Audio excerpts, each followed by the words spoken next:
Chapter 1576. What's going on? Beat them back. Don't let any arrows threaten us. More and more arrows rained down on the trenches. Some of the black cavalry soldiers had already been hit by arrows. Although none of them were killed, more than a dozen soldiers were injured. Some of them even had their arms injured. This made it impossible for them to continue using their firearms in a short period of time. As Ba Daojiang shouted, a look of indignation appeared on his face. However, he didn't have a better idea. Tonight, the soldiers of the 3 provinces were rushing over without regard for their lives. Although the firearms in their hands were very powerful, they had limited manpower. There were less than 500 people, and they needed to guard the 4 directions. It was destined that the counterattack they could make was very limited. Fire 2 waves of grenades in a row. Beat back the enemies that are close to us.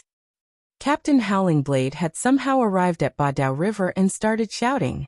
Then, a wave of grenades was thrown in all directions. Cries of agony were heard one after another. Many of the soldiers from the 3 provinces who wanted to approach them were killed.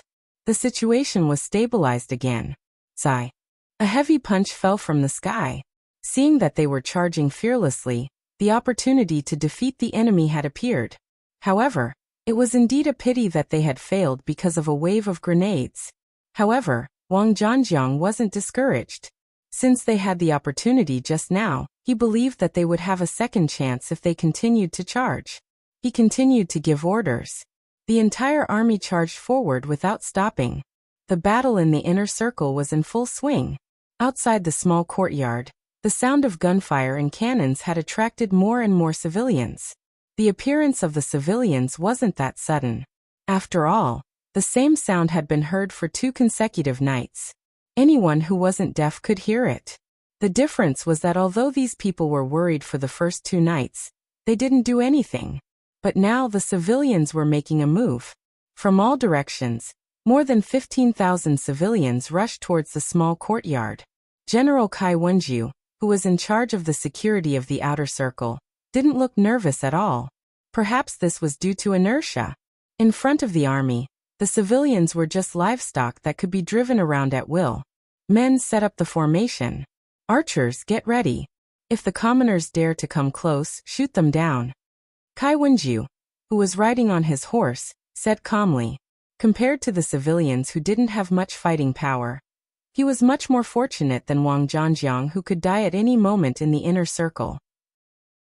Kai Wenju had a calm expression on his face, but if he knew that 1/10 of the 20,000 soldiers under him were cold vanguard warriors and thousands of new recruits had already been convinced by the cold vanguard warriors, he would not be able to remain so calm. As the saying goes, to catch bandits, first catch the ringleader. Kai Wenju didn't know that he had already become someone's target. Cheng Hu, the commander of the Cold Front Army's 1st Division and 1st Regiment, was currently hiding in the army, watching Kai Wenju's every move. Anyone who had been in the army knew that one was always the most powerful existence in an army. For example, in a company, if a company's 1st-grade officer died in battle, then the one to inherit their position would definitely be a platoon leader. Logically speaking, if the platoon-level officers all died in battle, the one who would inherit their positions would definitely be the platoon leader. This clearly showed the importance of this platoon leader. For Cheng Hu to be able to become the commander of an army's 1st Division and 1st Regiment, his ability was naturally not to be underestimated. Since he had his eyes on Kai Wenju, how could he escape from Cheng Hu's grasp when the enemy was in the open and Kai Wenju was in the dark? Attack! Seeing that the commoners were getting closer and closer, and that many of the soldiers from the 3 provinces had already started to knock their arrows, Cheng Hu, as the commander, shouted loudly. He drew his scimitar and charged towards Kai Wenju on his horse. With a shout, hundreds of cold vanguard warriors also drew their scimitars and charged towards Kai Wenju. They only had one target, General Kai Wenju on his horse. The formation suddenly became chaotic. Many of the soldiers from the 3 provinces didn't know what was going on. They only felt people charging past them, and if anyone dared to stop them, they would quickly be knocked to the ground and never be able to get up again. This sudden turn of events left many of the soldiers of the 3 provinces scratching their heads in confusion. Before they could figure out what was going on, Kai Wenjiu, who was riding on the horse, had his head chopped off. Blood sprayed everywhere. Cheng Hu's personal strength was naturally unquestionable. Just the number of cold vanguard warriors and officers trained by him numbered more than 1,000. Having fought with countless people, he had long trained himself to be invincible in close combat.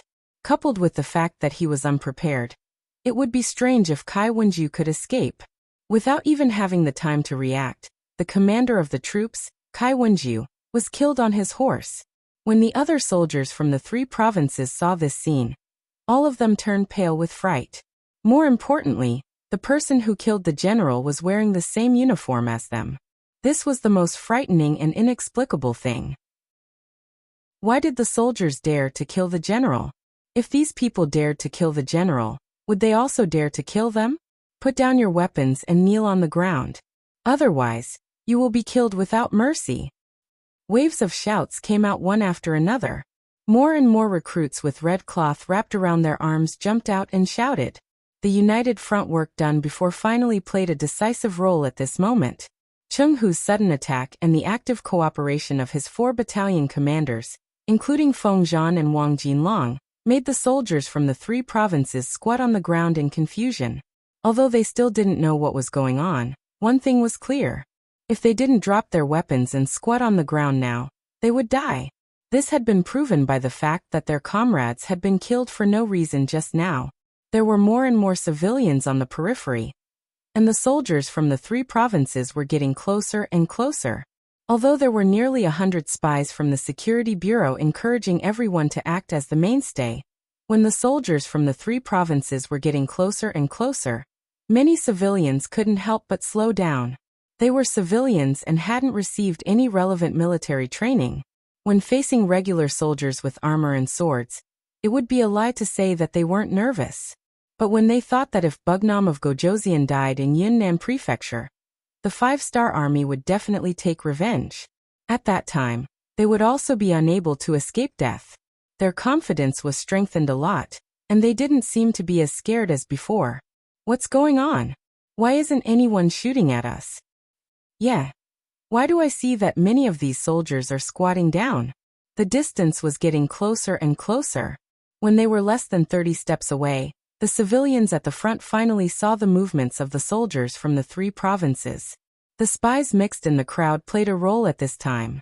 Thinking of what the director said before, that someone would cooperate with them, how could they not know what was going on? Immediately, one by one, they shouted in the crowd. The soldiers are mutinous. They are on the same side as us. Now let's go with them and rescue Bugnam of Gojoseon.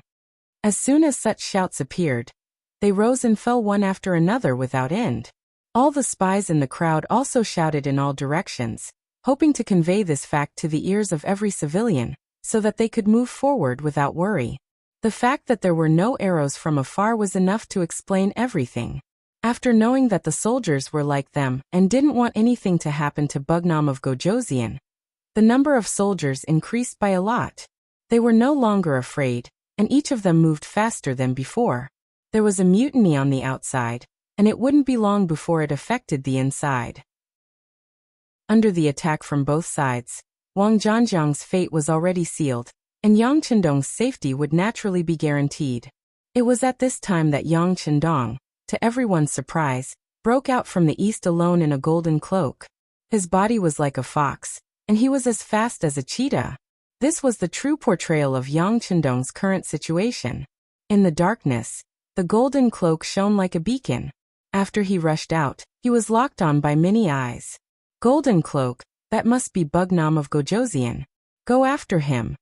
In the darkness, Muong, who was paying close attention to everything, like a viper lurking in the dark, had a flash of excitement in his eyes.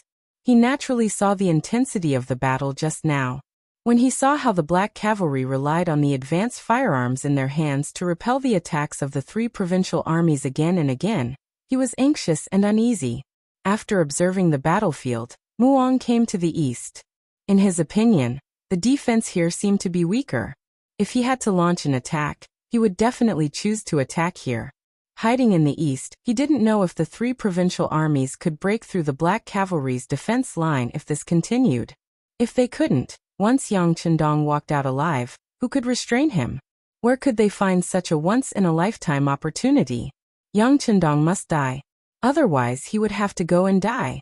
This was the military order he gave to his uncle, Ping Shiwang Mu Bin, before he came. With the military order in front of him, Muong was still thinking about whether to launch an attack in the chaos. The men he brought were men of sacrifice trained by the Mu family with great effort. In terms of skills, they were naturally not comparable to the ordinary soldiers of the three provincial armies. Even so, he was not 100% confident that he could bring 200 men of sacrifice to the Black Cavalry. While he was still struggling in his heart and unable to make a final decision, Yang Chendong rushed out. Especially when the other party deliberately stopped in the process of charging. With the help of the moon, they could see his face clearly. Needless to say, Muong was excited. Chapter 1577. He thought that this mission would be very difficult to complete, and the 200 men he brought with him would be thrown here. He never thought that Yang Chendong would actually rush out. Could it be that the Black Cavalry's defensive line was no longer safe? It's just that this is not what Muong should care about now. What he needs to do now is to catch up with Yang Chendong and kill him. Having seen the portrait of Yang Chendong countless times, Muong believed that he would not recognize the wrong person. Therefore, after Yang Chendong, who was wearing a golden cloak, rushed out from the east and kept running away, Muong took him and 200 men under him like ghosts in the night and chased after Yang Chendong. As soon as Muong moved, in the same darkness, the 100 ninjas also moved. For Yang Chendong's appearance and figure, even if he turned into ashes, Bujishi could not forget it. So in just a face-to-face, Bujishi could be 100% sure that the person who escaped was Yang Chendong. Even so, how could he let go of this once-in-a-lifetime opportunity? Yang Chendong appeared, and he was still alone. His appearance also directly attracted the pursuit of 200 men of the Mu family and 100 ninjas. Besides, at this time, Yang Chendong, with the idea of being bold, rushed out from the protection of the Black Cavalry. The reason why he did this was that he wanted to lure the enemy into the trap, and secondly, doing this could also reduce the pressure on the Black Cavalry, so that he could go all out and fight without any scruples. It's just that when he really rushed out, Yang Chendong was not sure whether someone would chase after him or not. It wasn't until he met the soldiers of the three provinces who were charging at him from the outside, and used his body to quickly weave through them, that he heard the dense footsteps behind him. Only then did a relaxed smile appear on his face. With Yang Chendong's current skill, his hearing was naturally better than ordinary people. Just from the sound of those footsteps, he could feel that the strength of the people who came was definitely not comparable to the ordinary soldiers of the three provinces. From the orderly and light footsteps, Yang Chendong could feel that the other party's breathing was very stable. They should be the work of a well-trained master. Thinking that these people were masters, Yang Chendong couldn't help but rejoice in his actions. If it wasn't for this risk, the killers who waited for a long time and didn't have a chance to attack the small courtyard together with the soldiers of the three provinces. If so, the loss of the Black Cavalry would be inevitable. Aha, come on, I hope you can keep up with my speed. After a smile that others couldn't see flashed across the corner of Yang Chendong's mouth, he stomped his feet on the ground and rushed forward again. With only 50% of his strength, Yang Chendong could keep a safe distance from the pursuers behind him. Yang Chendong led the way in front without any hurry. Behind him were the men of sacrifice led by Muong, and the ninjas led by Chueisho. As the two sides chased and fled, the distance between them and the small courtyard was getting farther and farther. Keep an eye on him, don't let him run away. Muong was very excited at this time. When he spoke, he looked back, and then his eyes flashed with helplessness. Unlike Yang Chendong's skill, he could rush out of the encirclement of the three provinces without any injuries. When he led his men to break out of the encirclement, it took him some effort. The moment he collided with the soldiers of the three provinces, both sides were entangled for a short period of time. After sacrificing the lives of several men of sacrifice, he finally managed to kill his way out. This was because the soldiers of the three provinces were not prepared in the dark. Otherwise, Muong didn't dare to think about how many of the 200 men of sacrifice could escape alive. now that several people have died, and all of this will fall on Yang Chendong's head, Muang's killing intent was even stronger at this time. Chueisho, who was one step behind them, was not any better. Just now, after a fierce battle, after losing the lives of several ninjas, they were able to rush out. Although they were reinforcements invited by Zhu Huihua, before their identity was announced, ordinary soldiers of the 3 provinces didn't know who they were. If they met on the battlefield, they were either comrades or enemies. Several ninjas died before they could catch up with the main character. Chueisho was also angry, but when he thought that he could finally catch Yang Chendong, his mood became excited again. He knew the importance of this battle. It will indicate whether the ninjas can be independent of Yang Xie, and whether they have the opportunity to rebuild the small Japanese empire. And for this great goal, even if they use all their strength, even if they lose their lives, it is worth it. Both of them looked like they would not give up until they achieved their goal. The 2 teams followed Yang Chendong's footsteps closely and weaved through the southern cloud manor. Yang Chendong, who was walking in front, was undoubtedly the most relaxed person. If he wanted to with his strength, he could easily get rid of the tail behind him, but he didn't do that. He wanted to see if there was a second force that wanted to take his life. In this way, one side fled while the other chased for about half an hour. Even when Yang Chendong felt tired, he still didn't find any new enemies. He knew that the dark forces in Yunnan Mansion were only these. He looked at the direction and went to the Xingwang Temple in the east of the city. Xingwang Temple, in the Great Ming Dynasty at that time, almost every town had one. It represented a kind of sustenance for the people. As the Xingwang Temple of Yunnan Mansion, it covered a large area. It was equivalent to the size of a courtyard, and it was protected by a courtyard wall. It had its own independent courtyard. This was the cemetery Yang Chendong prepared for the people chasing behind him, and it was also the place where Yang Chendong prepared a backup plan. Just now he had passed by it twice. He believed that the people who had been lying in ambush must have made all kinds of preparations. It was time to close the net. When he came to the Xingwang Temple again, Yang Chendong flashed and jumped in the wall. His whole person disappeared into the darkness like a ghost. Following behind him were Muang and the others. Several men with good body skills also flew up, grabbed the courtyard wall and jumped in. Soon the door was opened from the inside, and more men rushed in from the door. Nearly 200 men rushed into the Xingwang Temple with the fastest speed, which made Ishiki, who followed closely behind, couldn't help but stop. He only stopped for a few seconds, and then he rushed in with nearly 100 ninjas. Who are you people? As soon as they entered the courtyard, a group of men turned around and surrounded Ishiki and the others. The ninjas were not willing to be outdone, and they all held their ninja swords in their hands, ready to fight at any time. During the pursuit, Muang knew that there was another group of pursuers behind him. However, he didn't know who these people were, so he didn't pay attention to them. After all, killing Yang Chendong was the most important task. But now, the 2 sides finally collided, and it was time for an explanation. Don't be nervous, we are also looking for Bugnam of Gojoseon to take his life. Ishiki stepped forward and looked at Muang, who was nervous. This wasn't because Ishiki was afraid of Muang. In this dark night, although he didn't have the number of people, he was confident that he could win. It's just that he didn't forget that Yang Chendong was his target, and he didn't want to complicate things before that. How could Muang not think the same way? Although he didn't know the strength of his opponents, he didn't see them coming. However, when they saw him, they did not immediately attack him. This proved everything. They weren't Yang Chendong's subordinates, and with this, he won't be an enemy before completing the mission. Well, I will believe you for the time being. Now Yang Chendong is in this Xingwang Temple, let's look for him carefully. Muang stopped his men from attacking, and turned around to go inside the Xingwang Temple. He had already arranged people to guard outside the temple. If Yang Chendong wanted to escape, he wouldn't be able to escape from his eyes. The 2 groups of people were divided into several teams, and they began to slowly move forward. They went to one temple after another, and it seemed like they were going to turn this place upside down to find Yang Chendong. In the dark, Yang Chendong's eyes had already been put on the most advanced night vision goggles, and he was watching Muang and Ishiki slowly approaching him. At this moment, Yang Chendong's eyes were filled with an inexhaustible anger, all because he saw Ishiki.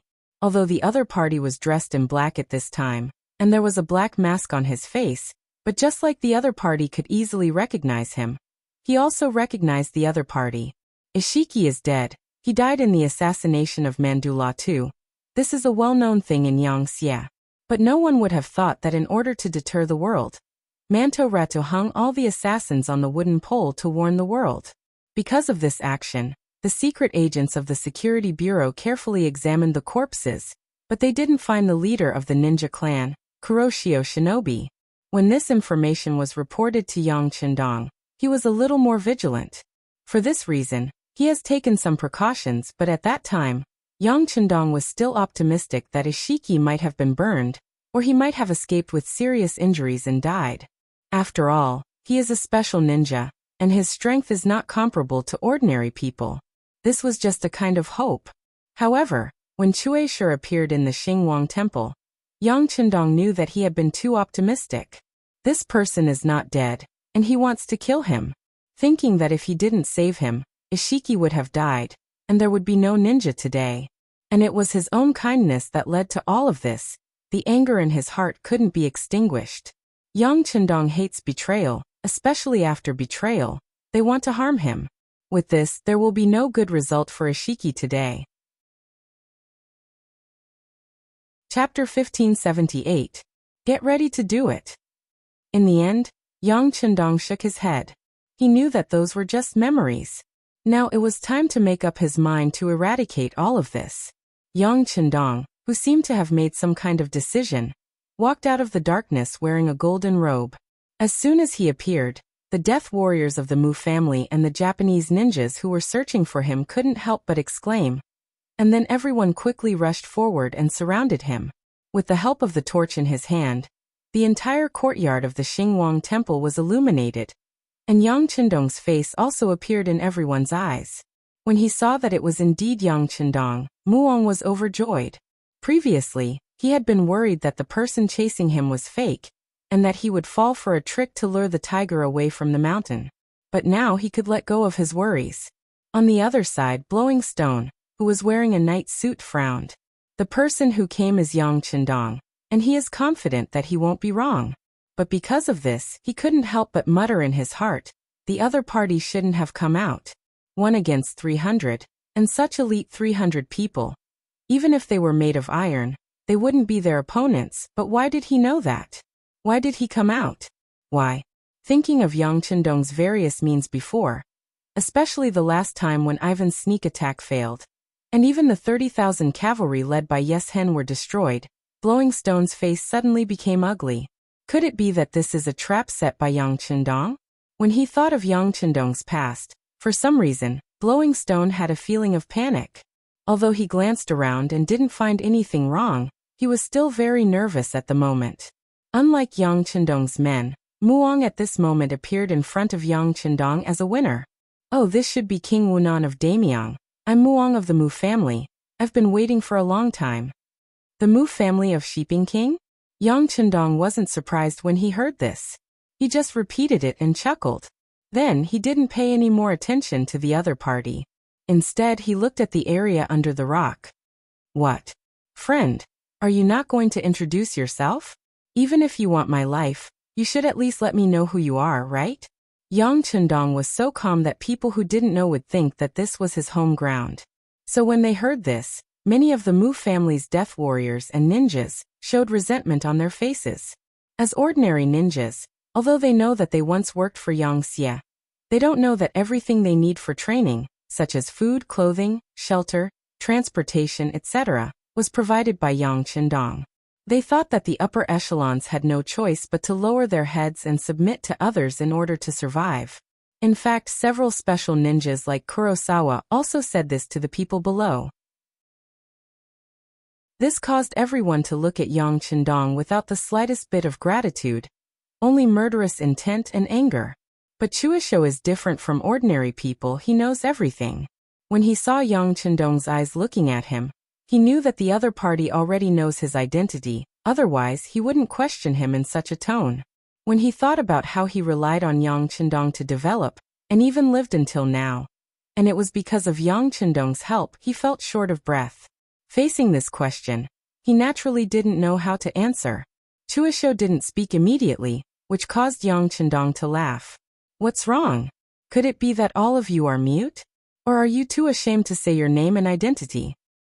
Yang Chendong deliberately said these words in Japanese. This is also his way of telling Chuisho that this king has already recognized his identity, and there is no point in hiding it anymore. Baka. What is he talking about? Is he looking down on us ninjas? At this time, those ninjas have already exploded. Their dignity will never allow others to judge them like this.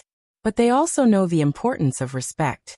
At this moment, after most of the ninjas vented their dissatisfaction, they still looked at Chuisho. They want him to speak for them. He even spoke in Japanese.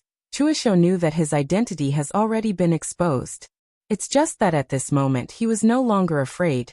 Since he made such a choice, he must bear the consequences. So before he came, he was prepared to die, although he didn't think that this trip would be dangerous. After taking a deep breath and calming down, Chuisho finally spoke. Bugnam of Gojoseon, long time no see. I am a special ninja of the Japanese Empire, Chuisho. It turned out to be a ninja. Muong, who saw everything from the side, couldn't help but be surprised. But soon this surprise was suppressed in the bottom of his heart. This time, he didn't want to be enemies with ninjas, but to kill Yang Chendong. As long as he can complete this task, it's just a small ninja whose country has been destroyed. He really doesn't put him in his eyes. You finally dare to admit your identity?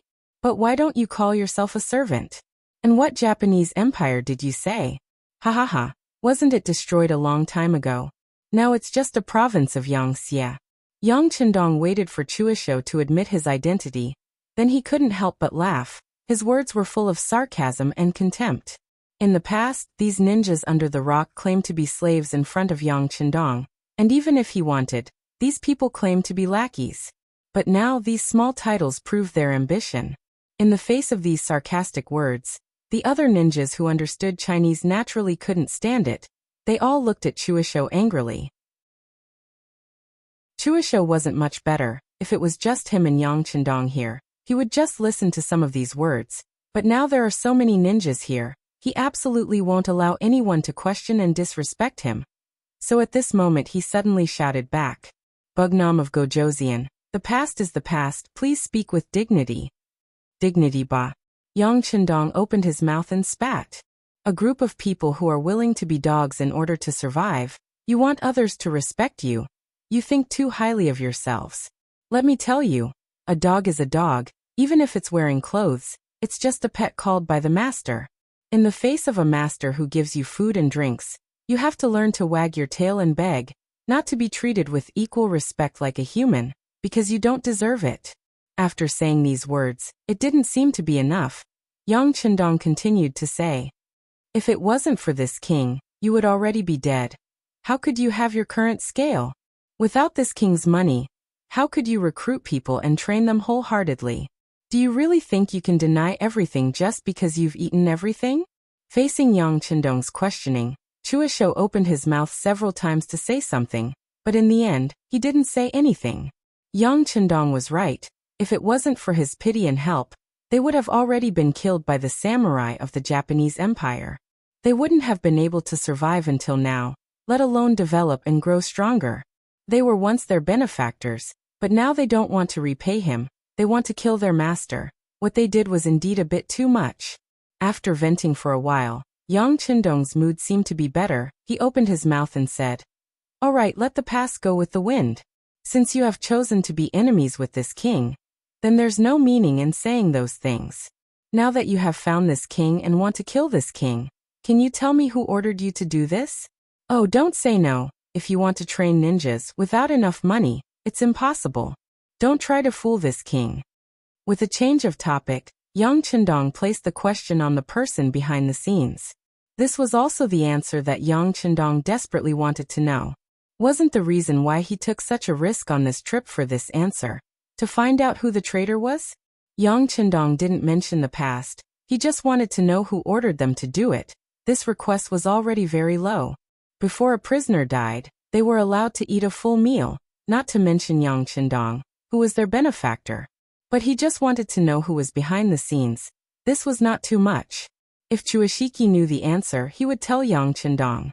But unfortunately, he really didn't know. Chuashiki shook his head. Bugnam of Gojoseon, it's not that Chuashiki doesn't want to tell you. I really don't know. I only know to listen to Emogue's orders. Emogue? Who is he? Although Yang Qindong was somewhat dissatisfied with this answer, he also knew that Chuashiki really didn't know, otherwise he wouldn't refuse to answer this question. I don't know who he is, I just know everything, I just listened to him. By the way, he should be in the palace of the 3 provinces now, beside the 3 provincial kings. It's a pity, I'm afraid that Bugnam of Gojoseon will never see him again. Chuashiki said while shaking his head. As if he was going to die here today. He was destined to not know the result. Emogue, right? I'll remember this name. Yang Qindong nodded heavily, as if he attached great importance to this name. Seeing that Yang Qindong was still hesitating about this matter, seeing that Chuashiki seemed to have answered his question, and seeing that it was getting late, Muong laughed loudly. Well, Bugnam of Gojoseon, you should know everything you need to know. Now you shouldn't have any last wishes. It's time to go on the road. Go on the road? With just you? You're just a small child of the Mu family. Do you know that I'm Bugnam of Gojoseon, the emperor of the Great Ming Dynasty? Recognized by the emperor of the Great Ming Dynasty, Baiming, and the emperor of the Southern Ming Dynasty. Do you know that you're offending your superiors by doing this to me? Seeing that Chuashiki couldn't ask any more questions, Yang Qindong turned his gaze to Muong. Chapter 1579. Muong had never experienced Yang Qindong's methods. He had only heard about them, so Muong was not afraid of him. Seeing that Yang Qindong still wanted to use his position to oppress others, Muong could not help but burst into laughter. Ha ha ha, Bugnam of Gojoseon? The emperor personally conferred the title? Don't you think it's ridiculous to say this? Don't you know that all this is because you were forced to do so? You're just a courtier. Instead of thanking the emperor for his kindness, you only want to rebel and become the emperor. Now you still have the face to talk about these principles. Don't you feel ashamed? Mu Eng's scolding attracted a burst of cheers from the men of sacrifice around him.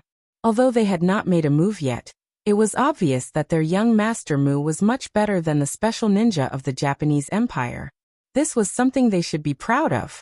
Yang Qindong listened to all this carefully, and there was no trace of unhappiness on his face.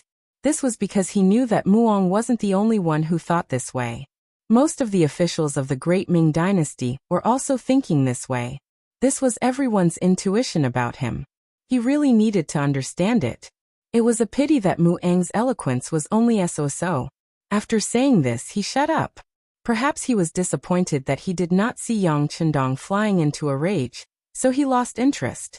Why don't you continue? Yang Qindong, on the other hand, didn't seem to have heard enough and asked such a question. This really angered Muong. He had never seen such a thick-skinned person.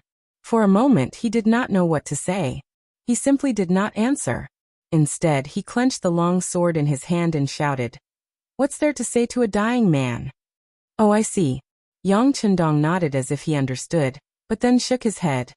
I gave you a chance to vent your dissatisfaction. If you don't want to say it, then there's really no chance. However, I have to warn you that your actions will bring disaster to the entire Mu family and Shiping King. I hope you won't regret it when you meet in the netherworld. Regret? You should be the one regretting it. At the very least, you should die before us. Men do it. Muong didn't want to say anything else. Perhaps because he couldn't see Yang Qindong's fear, Muong felt that it was unnecessary to say anything. It would be better to take him down and cut him into 1,000 pieces. That's right, we should do it. Do it. As Mueng's voice fell, Yang Qindong actually nodded in agreement, and then said the same thing. Then, the sound of a dying person wailing could be heard. This voice made Muong and Bao Shi, who were about to make a move, freeze. They couldn't help but stop moving forward. Bang! The closed door of the temple behind them was suddenly knocked open from the outside. Then a group of black figures jumped in and blocked the direction of the door. Not only that, at the same time, on the courtyard wall, a group of men in black rushed out from behind Yang Chendong.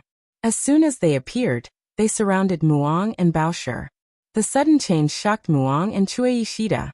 Their expressions were no longer as relaxed as before. The men of sacrifice sent by the Mu family were all very strong. If they were fighting on the battlefield, any one of them would not be afraid of 3 to 5 people.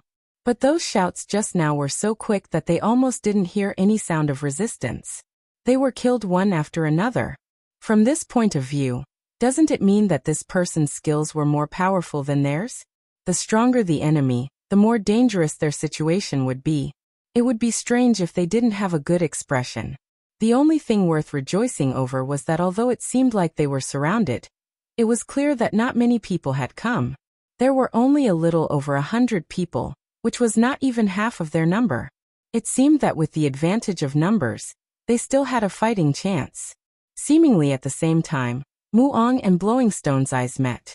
Then, almost at the same time, they opened their mouths and said the word kill. They were fast, but some people were faster than them. Those men in black who suddenly appeared, they didn't know when they had the 95 style gun in their hands.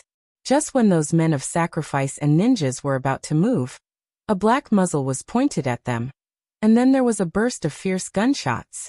The bullets flashed in the dark night, and ninjas and men of sacrifice who wanted to rush forward were shot down one by one. Firearms. When they saw the men in black took out these things, whether it was Muang or Baoshi, their face changed. A strong sense of crisis also pressed down on them, making their originally confident faces lose their confidence. Retreat. Go. Almost one after the other, Baoshi and Muang gave the order. In their view, although they had the advantage in numbers, in the face of powerful firearms, it was too difficult to win. In that case, it was better to escape first. Anyway, Yang Chendong was still in Yunnan Mansion, so they didn't have to worry about not finding an opportunity to kill him. It's just that at this time, they still wanted to retreat, but it was not so easy. A smoke bomb was thrown at them. The strong smoke exuded a nauseating smell, and their eyes couldn't help but shed tears of pain. In a short time, most people were hit and lost the ability to resist. Throw the flash bomb. Another voice came out, followed by a series of hand grenades that could blind people's eyes. They were thrown in the courtyard, making those men of sacrifice who wanted to escape in the dark, especially the ninjas, have no choice but to stop. Forget about the men of sacrifice. Their advantage was that they were not afraid of death. When their strength was obviously inferior, they were just like straws that could be harvested at any time. Ninjas were different. What they were good at was hiding, or sneaking, or running away with the help of various means. Whether it was using the surrounding environment or the reflection and refraction of light. In short, when it came to escaping, few people dared to say that they were the best. Not to mention in the originally dark environment. As long as they couldn't be killed in the first place, once they escaped, it would be extremely difficult to catch them. It was precisely because they knew and understood this that those flash bombs were thrown out. When a strong light suddenly came out and met the eyes of those ninjas, at that moment, they felt that there was a vast expanse of white in front of them. At this moment, they completely lost their direction, let alone escape. When the flash bombs appeared, the men in black with special goggles moved. They had been trained for this for a long time, and with the protection of the goggles, the flash bomb's damage to them has been minimized. One side couldn't see anything, and the other side's vision was normal, so it was easy to imagine what would happen. The sound of gunshots came out, hitting the legs of the men of sacrifice or ninjas one after another. Soon, the Xingwang temple was dyed red with blood, and a burst of fishy smell also assailed their nostrils, making them want to vomit. Vomit. Those assassins who first experienced the smoke bombs, then the flash bombs, and then the smell of blood finally couldn't stand it anymore. They began to bend down, lowered their heads, and vomited. But even if they had lost the power to resist in a short time, the gunshots still didn't stop. One by one, their legs were penetrated by bullets, and blood flowed out. One by one, they couldn't stand still and fell to the ground. In a short time, the assassins who wanted to resist and break out of the encirclement stopped moving. They fell to the ground one by one, wailing and screaming. At the same time, Their bodies were twitching. They didn't know if it was because of the gunshot wounds, or because of the smell in their noses. They kept twisting their bodies in pain. Control them all. Seeing that the dust had settled, the group of black-clothed men stopped. One by one, they lit up their torches and began to walk towards the injured assassins on the ground. Fight them to the death. When a black-clothed man came to the side of a death warrior, a sudden shout resounded. Then, a figure endured the pain from his legs and suddenly pounced on him like a ferocious tiger coming down from the mountain. His momentum was extraordinary. You're courting death. The man in black with a torch in his right hand seemed to have expected this scene to happen. He just moved his body to the side and dodged the tiger's attack. Then when the assassin's figure missed, a torch hit the assassin's back. Under the powerful force, the assassin spat out another mouthful of blood. This time he completely fainted. This scene continued to happen. Men of sacrifice were men of sacrifice. They kept fighting back. Although they had lost the support of their legs, they still fought back. However, those men in black all seemed to have unique skills. Not only were none of them injured, but they all used a single move to subdue the killers who were still unwilling to give up. Once again, they knocked them unconscious on the ground. Among them, the most obvious one was the man in black who fought against Muong. Muong was allowed to lead the team. Needless to say, his skills were excellent. Therefore, although his legs were penetrated by bullets just now, he did not give up the last chance. When he endured the pain in his legs, he jumped up and rushed toward the man in black. He was full of confidence that his sneak attack would succeed. Although he did this, he still could not avoid the result of death. But it was probably the best result to be able to drag one of them down with him before he died. Although it was said that it would be faster if it was late, when he really attacked, Muong was disappointed again. The moment he flew up, he felt that something was wrong. Then he found that in the face of his absolute counterattack, his opponent did not panic. He even saw the disdain in his opponent's eyes under the moonlight. Then, facing his fierce attack, his opponent did not dodge. On the contrary, his opponent met his attack head-on with his left fist without a torch. Chapter 1580.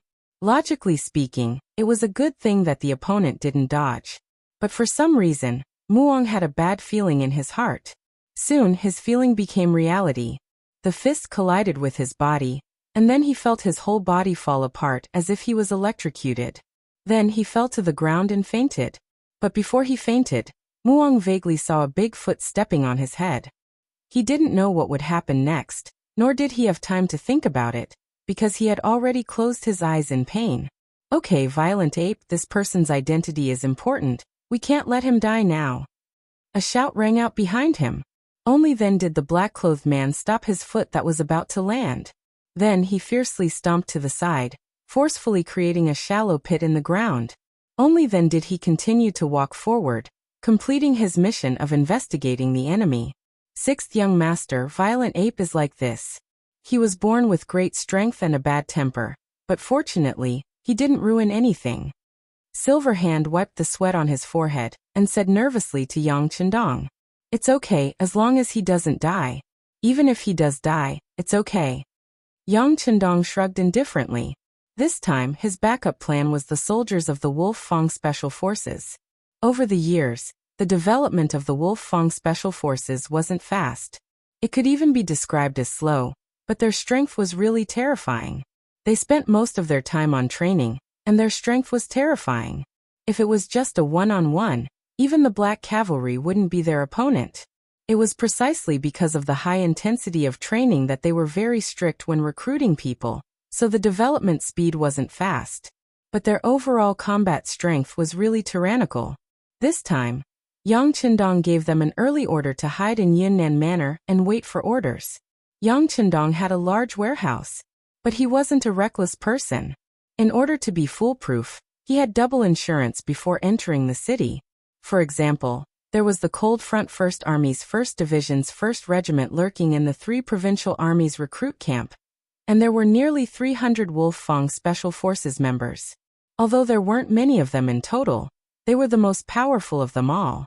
Since they were going to turn the enemy's stomach upside down, they would naturally choose quality over quantity. This time, There were a total of 130 Special Forces members who appeared at the Xingwang Temple. Each of them could fight against 10 or even dozens of people. They were well prepared and equipped with the most advanced firearms. It was only 300 assassins, and they could easily wipe them out.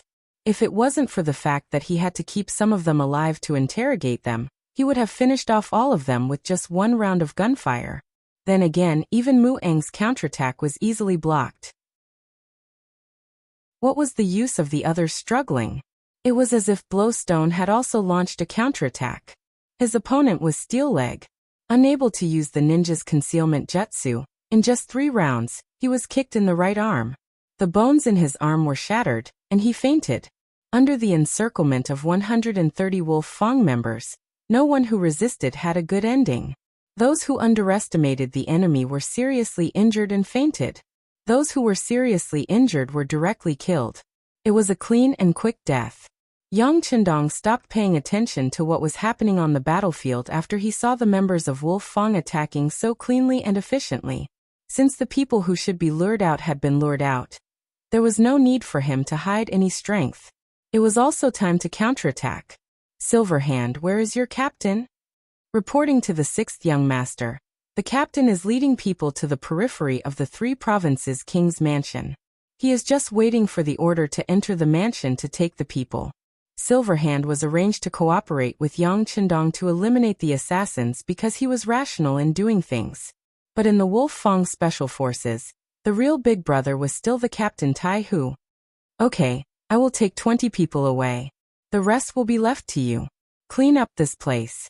When they wake up, interrogate them one by one. I want to know all the secrets in their hearts. Yang Chendong patted Silverhand's shoulder and said so. Please rest assured, 6th young master, I promise to complete the task.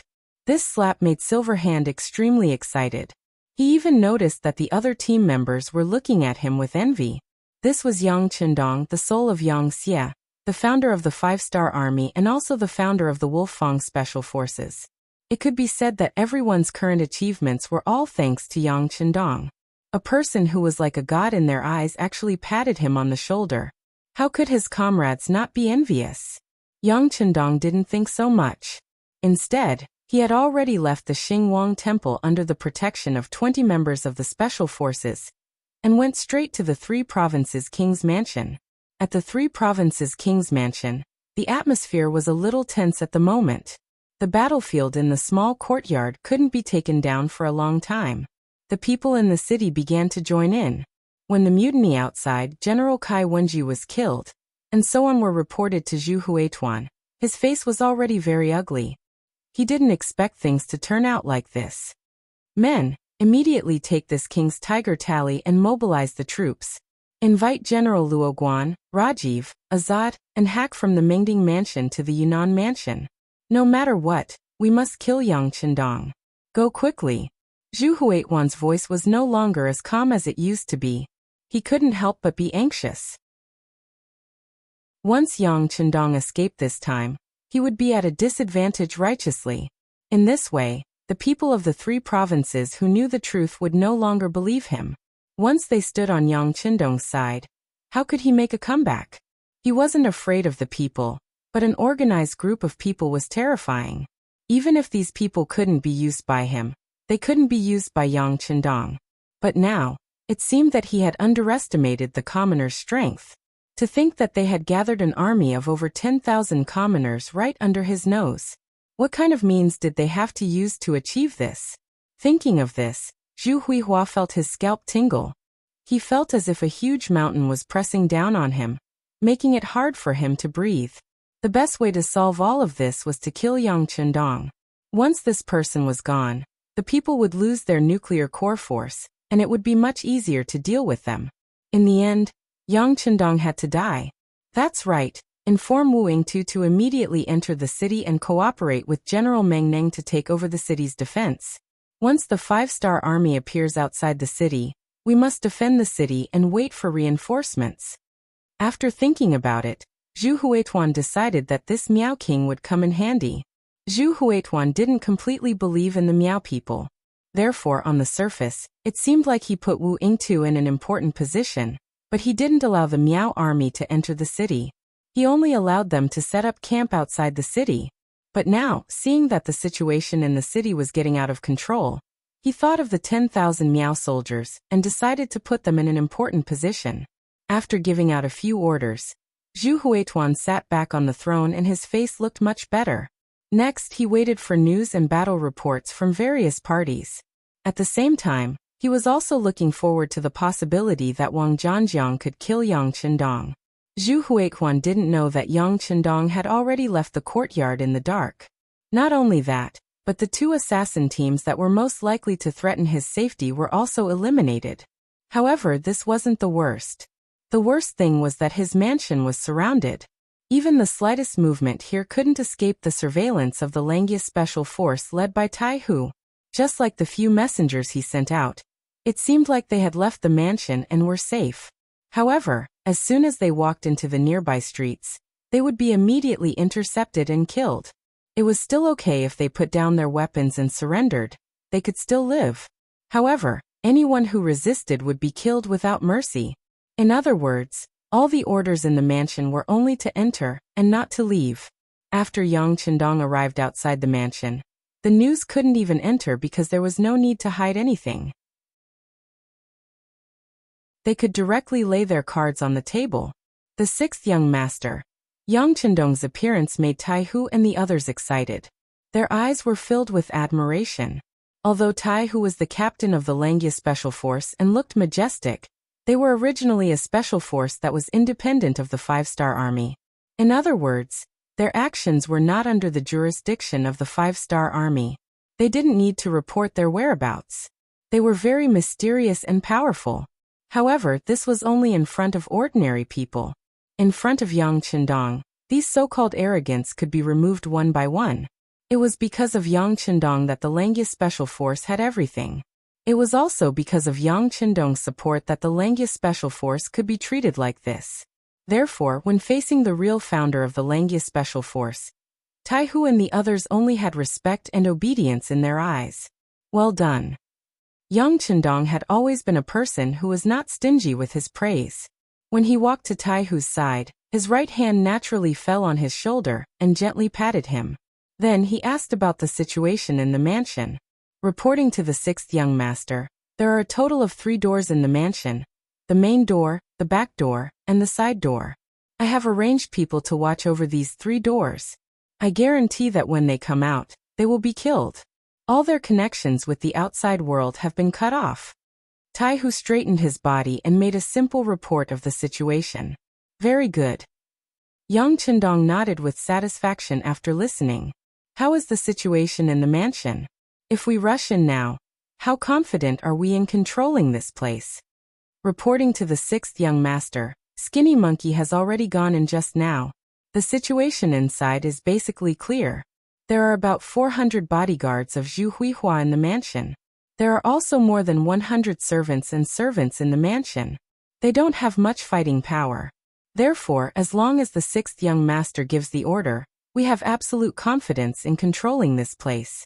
However, there may be some movements. After all, no one knows if Zhu Huihua has other means of rescue. When Tai Hu said this, he didn't look very confident. Chapter 1581. To be able to become the king of 3 provinces, it was normal for him to have some tricks up his sleeve. However, if he was not wrong, he would only release smoke to warn others of the danger. However, since Yang Qindong had decided to make a move, he was naturally not afraid of others knowing. Moreover, Chushi had already said that there should be a person called Mo Gui in the palace. He was the most troublesome existence because he knew nothing about this person. He did not know if this person had any other tricks up his sleeve. Whatever, the city is already in chaos. Now that the citizens have joined the war, we can't wait any longer. Otherwise, we will lose our strength. Let's do it this way. Tell everyone to get ready. We will attack in 10 minutes. We must finish the battle in the shortest time possible. As for whether there will be any reinforcements, we don't have to worry about that. With the current situation, I want to see who will come to save the king of 3 provinces. Yang Qindong made his final decision. He had 500 black cavalry soldiers to defend a few small courtyards. Now that the palace was so big, he had more than 100 Wolfang Special Force soldiers. He was more confident in facing any unexpected situation. One must know that there was everything in the warehouse. At worst, he could take out a small portion of the weapons in the warehouse, and it would be enough to solve any problems. Not to mention, once Zhu Huichun was taken down, the people of the 3 provinces would be in danger. Who would think that they would come to save him? Since Yang Chendong had said so, Taihu naturally did not have any doubts. After saluting, he immediately went to make arrangements. After the most elite Wolf Fang took action, they had already formulated 3 battle plans in just 10 minutes. This was to ensure that once an unknown situation occurred, they would be able to guarantee that they could immediately change the plan to solve the problem. 6th Young Master. When Taihu came in front of Yang Chendong again, his face was full of confidence. Let's do it. Yang Chendong of course knew that this was already prepared. He nodded his head. Let's do it. Taihu immediately turned around. Even though the sun had not risen yet, when he uttered those 2 words, hundreds of black shadows could be seen moving in different directions. They were advancing towards the prince mansions of the 3 provinces from 3 different directions. The battle outside was in full swing. Although the atmosphere in the 3 provincial palaces was a little tense, no one thought that there would be danger here. After all, the southern Cloud Manor was still in the hands of their king. Therefore, ordinary people were still doing what they were supposed to do. Many of the guards were still sleeping and resting. Only a portion of the guards were patrolling the mansion, but they were just walking around. When the members of the special forces suddenly appeared like ghosts, many of the guards fell to the ground before they could react to what had happened. Most of them had a fatal wound on their bodies. One of the weapons that the special forces members were most used to using was the 3-pronged bayonet. This type of weapon was already banned in the future. Its lethality was too great. Once one was injured by it, one would basically die from excessive bleeding. Scheming against the unsuspecting. With the strong attacking the weak, the patrolling guards didn't even have time to react before a third of them died. At this moment, someone finally reacted and began to shout loudly to warn the others. However, shouting at this moment wouldn't affect the overall situation. Even if the guards who were already resting woke up and took out their swords, they would only be able to hold on for a little longer. Not good, not good. A guard rushed into the main hall of the prince mansion and knelt down in front of the prince of the 3 provinces, Zhu Huichen. What's going on? Why are you so flustered? Zhu Huichen was unhappy. On the other hand, Chen Tian, who was standing at the side waiting for news, had an extremely ugly expression. This was because he could vaguely hear the battle cries, and it didn't seem to be far away. This made his scalp tingle. Reporting to your majesty, someone suddenly launched an attack on the prince mansion. The guards.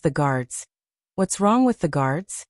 Zhu Huichen walked forward impatiently and grabbed the guard's collar as he asked anxiously. The guards can't hold on anymore. What? Hearing this, Zhu Huichen couldn't help but let go of his right hand, and involuntarily took a few steps back until he came to Chen Tian's side. After being supported by Chen Tian, he stopped. However, his face was pale and it was obvious that he was frightened. Even Chen Tian, who was behind him, wasn't any better. This was because he didn't expect that someone would have designs on the prince mansion at this time, and harm the prince mansion. However, intuitively, he still didn't think that it was Yang Chendong's doing. This was Yunnan Manor, and the other party was surrounded in the small courtyard. Logically speaking, the other party should be unable to protect himself. Why would they come to find trouble with him? How would Chen Tian know that Yang Chendong's personal strength was strong? Under the dark sky, with his master-level movement technique, unless someone was watching him, it wouldn't be difficult for him to break out of the encirclement. Chen Tian didn't think that it was Yang Chendong's doing. He looked at the guard and asked, "Do you know who is coming? How many people are there?" "I don't know. Those people are too strong. Our guards aren't their opponents at all. We only held on for a while because of our advantage in numbers. However, now that we don't have the advantage in numbers, we can't hold on any longer. Your Majesty, please think of a way." The guard who reported the news shook his head. Under the dark sky, how could he have the time to observe those things? He was only here to report the news. On the other hand, Zhu Huichen was worthy of being the king of 3 provinces. He still had some courage. The panic just now was only because of the sudden incident. Now that he knew the situation outside, he immediately said, Go and set a fire. Inform the people outside that the prince mansion is in danger. Oh. The guard responded and turned to leave. Zhu Huichen, who was left behind, grabbed Chen Tian's arm and went straight to the inner courtyard. A cunning rabbit has 3 burrows. Zhu Huichen killed his elder brother and younger brother. He also offended the southern Ming dynasty and Bugnam of Gojoseon. Under such circumstances, how could he not have a backup plan? For example, there was a secret basement in the prince mansion. The people who built the basement had been killed by him. Now, as long as he hid there, it would be difficult to be discovered. Zhu Huichen pulled Chen Tian and didn't take anyone else with him. He didn't even care about his family members. He quietly disappeared from the prince mansion and hid in a secret room. As the host, Zhu Huichen was prepared. However, as a guest, Mo Gui didn't have such conditions. When he learned that someone had killed their way into the prince mansion, he let out a long sigh. Then he went to the transmitter and started to send a message. This was the last telegram that Mo Gui could send. He had already thought of the content. However, he had been hoping that he wouldn't need to use the content in his life. But now, even the prince mansion of 3 provinces was about to be attacked. He knew that it was time. This was a telegram of desperation. Mo Gui sent the message that someone had killed their way into the prince mansion, and that he would be killed soon. He also reported that Zhu Huichen was a good-for-nothing who was indecisive. That was why he had ruined the good situation. It was a mistake to ally with such a person. Yes, Mo Gui thought that Yang Chendong was going to die. There were only 500 people. So what if they were powerful? If Zhu Huiqiu came up to kill, he would directly send all the 50,000 troops in the city. Even if the other party had firearms, under the absolute advantage of numbers, he would be able to break through the defense line and kill Yang Chendong. However, the stupid Zhu Huichen chose to capture Yang Chendong alive. As a result, he lost the initiative. When Mo Gui wanted to change his mind, it was too late. After that, Mo Gui expressed his gratitude to Uncle Ling for saving his life. He said that it was time for him to repay Uncle Ling for saving his life. He would die to repay Uncle Ying's kindness. After sending the telegram, Mo Gui dismantled the radio station and buried it where he had dug the hole. He didn't want people to know that there was a radio station here, because it would make people think of Uncle Ling behind him and threaten the safety of some people. When he was done, the battle cries outside the door were getting closer and closer. Mo Gui smiled bitterly and took out a pill from his sleeve. He swallowed it without hesitation and closed his mouth. Clang! The door was pushed open and 2 special forces rushed in. It wasn't difficult for Langya to take down the entire prince mansion. In the end, all the guards in the mansion were killed. The few who surrendered survived. Unfortunately, they didn't find Zhu Huichen. Even Chen Tian, the civil official, was nowhere to be found. Bring Zhu Changjiu here. Yang Chendong called the steward of the prince's mansion, who had been instigated by Yang San. After failing to find anyone and even searching twice carefully, came to no avail. Zhu Changjiu came to Yang Chendong, trembling with fear. After knowing the identity of the person who came, he knelt on the ground and shouted, "Long live Bugnam of Gojoseon! Well, don't be afraid. You're one of us. We won't make things difficult for you. When we're done here, you can go to Yangxie and reunite with your sister. You're a meritorious official, so you'll be rewarded accordingly." After comforting him, Yang Chendong asked if there was a secret passage or a basement in the mansion. Although Zhu Changjiu had been with Zhu Huichen for many years, he didn't know much about it. He shook his head and said, "Your Majesty, I really don't know about it." Yang Chendong was not surprised by this answer. After all, Zhu Huihua had even abandoned his wife and child. In other words, even his family members did not know the location of the secret passage, let alone a steward of the residence. Well, you should know a man called Mo Gui, right? Oh yes, the mysterious man you reported to Director Yang San. Chapter 1582. His name is Emogui? This humble one knows this person. Zhu Changjiu, who had regained his senses, quickly replied. Okay, bring him in. Yang Qindong waved his hand, and Emogui, who was pale, was carried into the yard and stood in front of Zhu Changjiu. Zhu Changjiu had indeed taken poison. The special forces were still a step too late, and did not manage to save him. But even so, Yang Qindong still needed to confirm this person's identity. Once he was sure, he might be able to obtain some information by searching for this person's identity. Yes, he's the mysterious man. Zhu Changjiu didn't know Emogui's name, but he had seen him before, so he recognized him immediately. All right, thank you. You can go and rest now. Yang Qindong nodded. His gaze fell on the dead Emogui as he spoke regretfully. He was so close to catching this person. If he guessed correctly, this person should be the mole who reported Yang Xie's situation to Zhu Huichun. But he didn't know who ordered him to do so. Yang Qindong had a good memory. He thought about it carefully. It was definitely the first time he saw Emogui. It made sense.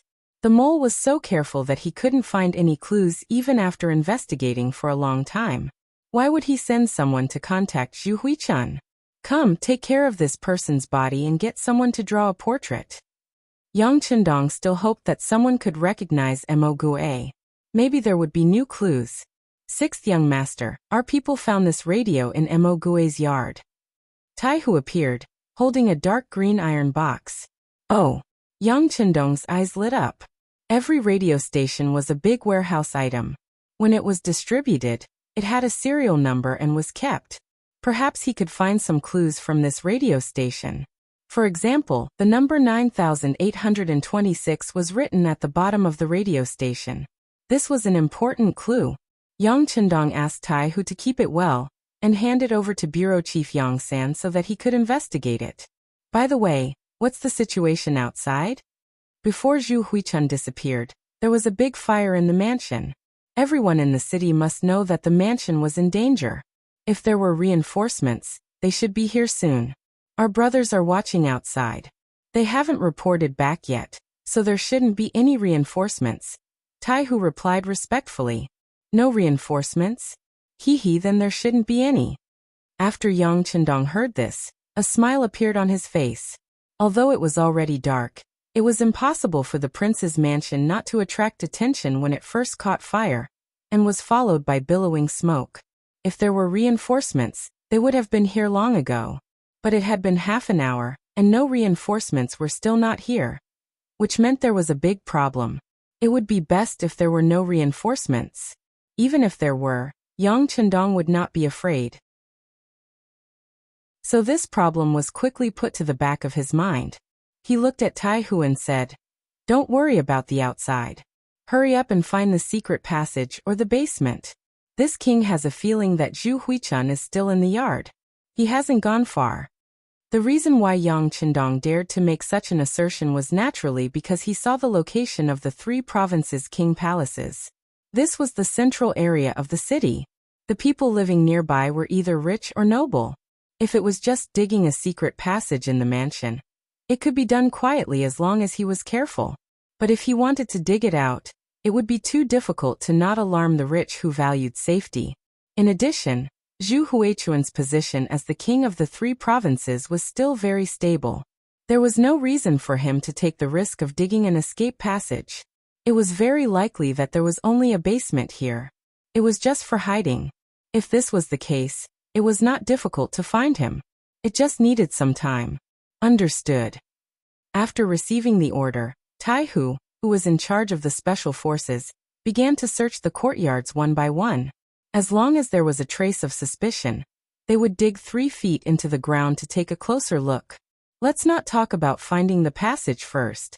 Let's talk about General Meng Ning, who was also in the city. This general, who was entrusted with an important task by Zhu Huichun, was now standing on the wall of Yunnan Manor with a thoughtful expression. He naturally knew about the warning from the king palaces, but he did not send out troops to meet them. Speaking of which, Meng Ning naturally had his own reasons for doing this. For example, he suspected that there should be a trap waiting for him around the king palaces. Once he went, He was afraid that not only would he not be able to save people, but he might also lose his life. He was naturally willing to do such a risky thing. Of course, the most important point was the second point, which was that Meng Nung was dissatisfied with Zhu Huichun. Meng Nung was previously under King Minzhuang, Zhu Huichun. At that time, Zhu Huichun was only King Guangtong. Later, this person rebelled, killed his own brother, and set up his own house. Meng Nung followed him, but he was still only a general. Speaking of which, a general seemed to be very awe-inspiring. But in fact, those who understood the military structure of the three provinces knew that Zhu Huiyu had personally appointed several great generals, such as Yunnan's great general Luo Guan, Guizhou's great general Jiang Wuqing, Guangxi's great general Bai Kuan, and so on. Meng Nung was also a general, which made him dissatisfied. No matter what, he had the merit of supporting the emperor. If he did not follow Zhu Huichun, but followed King Minzhuang, how could there be the current king of the three provinces? Now Zhu Huichun was the king of the three provinces, but he was still a general. He was also arranged to be by Zhu Huichuan's side, and was not allowed to lead troops alone. This obviously showed that Zhu Huichun did not trust him. Meng Nung remembered very clearly that Zhu Huichun had promised him before that once he achieved great things, he would be the general of the army. At that time, all the generals would be under his control. Only the word commander was added, but he could indeed become the highest commander in the army. Zhu Huichuan's slip of the tongue made Meng Nung unhappy. Now he was worried that there was an ambush in the king's mansion, so why would he take the risk? Pass down the order. Without a military order, no one is to act rashly, Meng Nung said thoughtfully. At this moment, Meng Nung was watching and waiting to see how the situation would develop. With military power, he was confident that no matter what the situation was, he could deal with it. As long as the main force of the five-star army did not appear, the initiative was in his hands. Outside the city, Wu Yingtu also received the report from the scouts and knew about the fire and smoke in the king's mansion. However, he made the same choice as Meng Nung. This did not mean that the two of them had the same thoughts, but he did not dare to act rashly without a command. He was different from Meng Nung. Meng Nung was Zhu Huichuan's direct subordinate, at least he thought so. He was leading the Miao army. If he entered the city without a command, he would be punished severely. Thinking that it was better to avoid unnecessary trouble, he led the 10,000 soldiers and did not move. He only sent scouts into the city to gather information. He was also waiting for Zhu Huichuan's military order. Before this, he was optimistic that Zhu Huichun had already made arrangements. Even if the king's mansion was on fire, if he was not there, who would know who was burning? Back to Wang Zhanjiang. At this moment he could not even protect himself. The development of the situation was completely out of his expectations. The king's mansion that was in charge of his security had rebelled. Not only that, even General Kai Wenju was killed in the chaos. Without the help of the king's mansion, more and more civilians rushed in front of his army. After a round of fighting, the number of soldiers under Wang Zhanjiang's command was constantly decreasing. Originally, there were close to 20,000 soldiers, but now, not even half of them were left. At this moment, even if he saw the king's mansion on fire, what else could he do? The three generals either did not help, waited, or were unable to protect themselves. This created enough time for Yang Qindong. The Langya team members checked one courtyard after another, getting closer and closer to Zhu Huichuan's secret entrance. In the secret underground room, Zhu Huichun did not have a radio, so he did not know what was happening outside. He was optimistic that as long as he wasn't caught by the five-star army, it wouldn't be long before the emperor's army appeared. Then, the prince's mansion would be taken back and he would be safe. I did not expect this Yang Qindong to have a trick up his sleeve. He actually wants to catch me. Just you wait, after this king quells the chaos, I will definitely cut you into pieces. Even in the secret room, Zhu Huichun was still cursing Yang Qindong, venting his dissatisfaction. The only one standing at the side, Chen Tian, also had a look of resentment. However, he saw deeper than Zhu Huichun. He said fawningly, "Your Majesty, actually, it is not entirely a bad thing that the king's mansion is under attack. At least this Yang Qindong has revealed all his trump cards." Once our army surrounds the king's mansion, at that time, he will not have any tricks up his sleeves. He will really be at our mercy. Haha, well said. Zhu Huichen burst into laughter after hearing these words. However, Chen Tian also expressed his worry. Your Majesty, I am afraid that Yang Qindong will not be able to find your Majesty. In his desperation, will he vent his anger on the people in the king's mansion? He won't. On this point, Zhu Huichen was very confident. This was also the reason why he only brought Chen Tian to the secret room, and did not bring his family. He said confidently, if Yang Qindong dares to harm my family, then his reputation will be tarnished for thousands of years. In this way, he will have no place to turn over. Furthermore, if he can't find this king, what is the use of taking my family? There's no way he doesn't understand this. This was the current situation of the Great Ming Dynasty, or rather, the current situation of the Han people under the influence of Confucianism. Here, the emphasis was on not harming the family. Chapter 1583. For Yang Qindong to have such achievements today, even if he were to die now, history would record him in detail. After all, he had shown the might of the Han people, which was worthy of affirmation. On the other hand, if he really touched Zhu Huilio's family, he would be completely morally stained. If that really happened, he would not be able to rest in peace even if he died. His family and loved ones would be ashamed of it. It was because he had thought this through that Zhu Huilu was so confident. That's good. If that's the case, the king has nothing to worry about. The king will definitely win. Chen Tian was also relieved. He was really afraid that Yang Qindong would not be able to defeat the enemy, and would act against the families of the three provincial kings. However, after thinking about it carefully, the advantages outweighed the disadvantages. As long as Yang Qindong still had a shred of rationality, he would not do such a thing. Hearing the slogan that the king will definitely win, Chen Tian laughed out loud. Alright, let's see how Yang Qindong is captured alive or how he dies. Does he really think that he can turn the situation around after taking down the prince's mansion? This proves that he can't hold on any longer.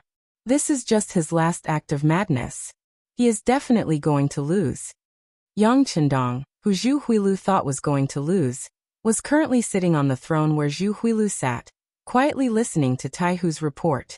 Sixth young master, the 10,000 Miao soldiers outside the city did not act rashly because they did not receive any orders and did not know what was going on here. Actually, this is normal. However, why is that General Meng Neng also not moving? This is really hard to understand. Taihu looked as if he was asking for advice. After all, it was a rare opportunity to learn from Yang Qindong directly. Yang Qindong also thought highly of Taihu. If there was an opportunity to teach him, he would not be stingy. He first smiled, then said, the development of everything in the world is not the same.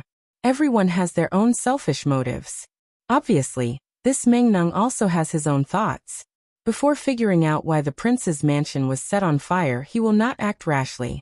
I think he is afraid of falling into our ambush, and wants to wait for the best price. Ah. But Zhu Huihua was his king. If his king was in trouble, shouldn't his subordinates immediately send troops to save him?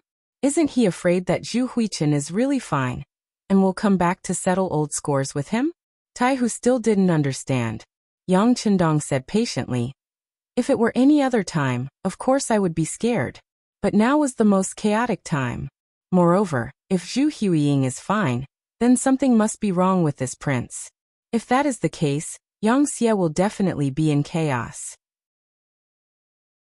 If Zhu Huilu wants to take advantage of this opportunity to gain benefits, he must have people around him.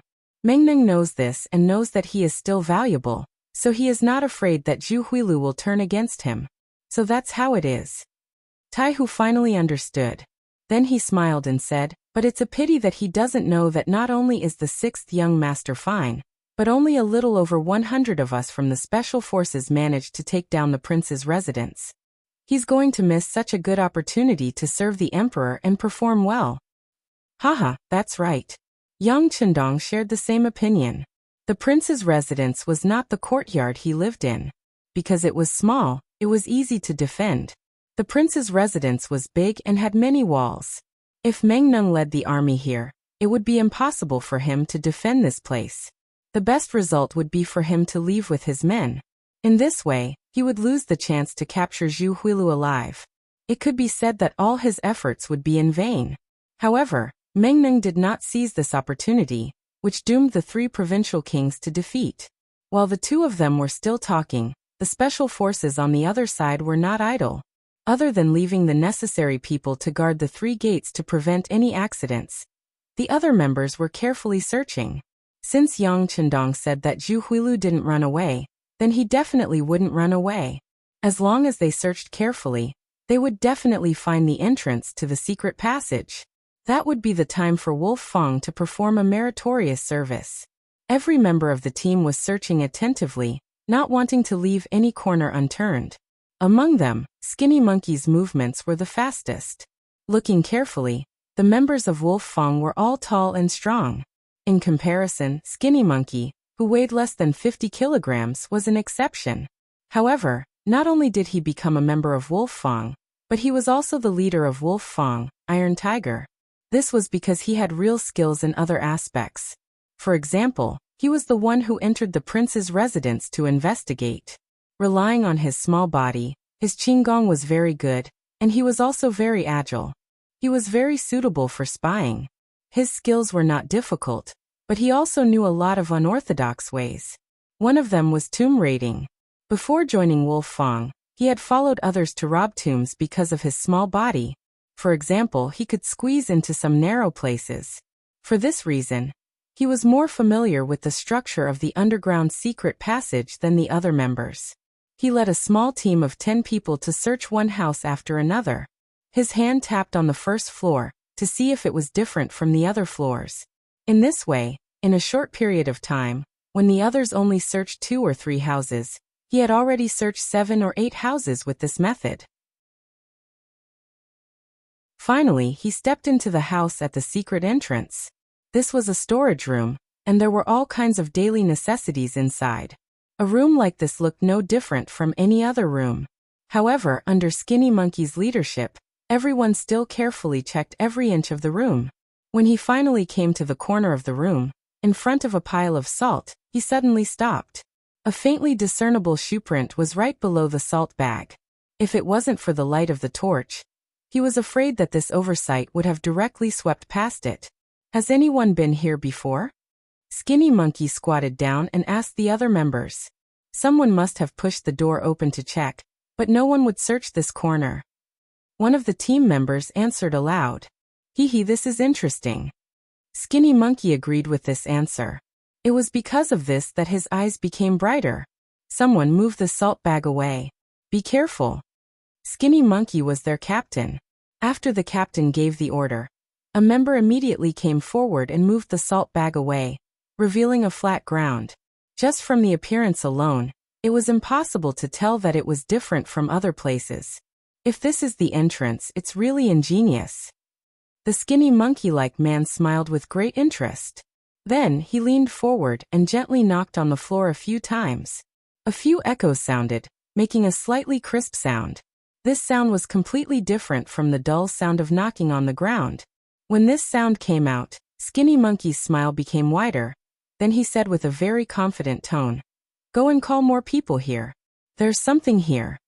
This was also why Skinny Monkey was cautious. If the 3 provincial kings were really hiding here, in case there were any ambushes or traps, his group of 10 people was still too small. After Skinny Monkey gave the order, several groups of Special Forces members nearby rushed over. When the number of people reached 50, Skinny Monkey decisively got someone to find a heavy hammer and smashed it fiercely on the ground. He believed that there must be some kind of mechanism controlling this place, but he didn't have time to find it. He could only use the simplest method, violently smashing the door. Dang dang dang dang dang dang. Under the continuous smashing of the heavy hammer, a black hole with a diameter of nearly 1 meter appeared in front of everyone. At this moment, Skinny Monkey didn't need to say anything. A member suddenly jumped in and disappeared.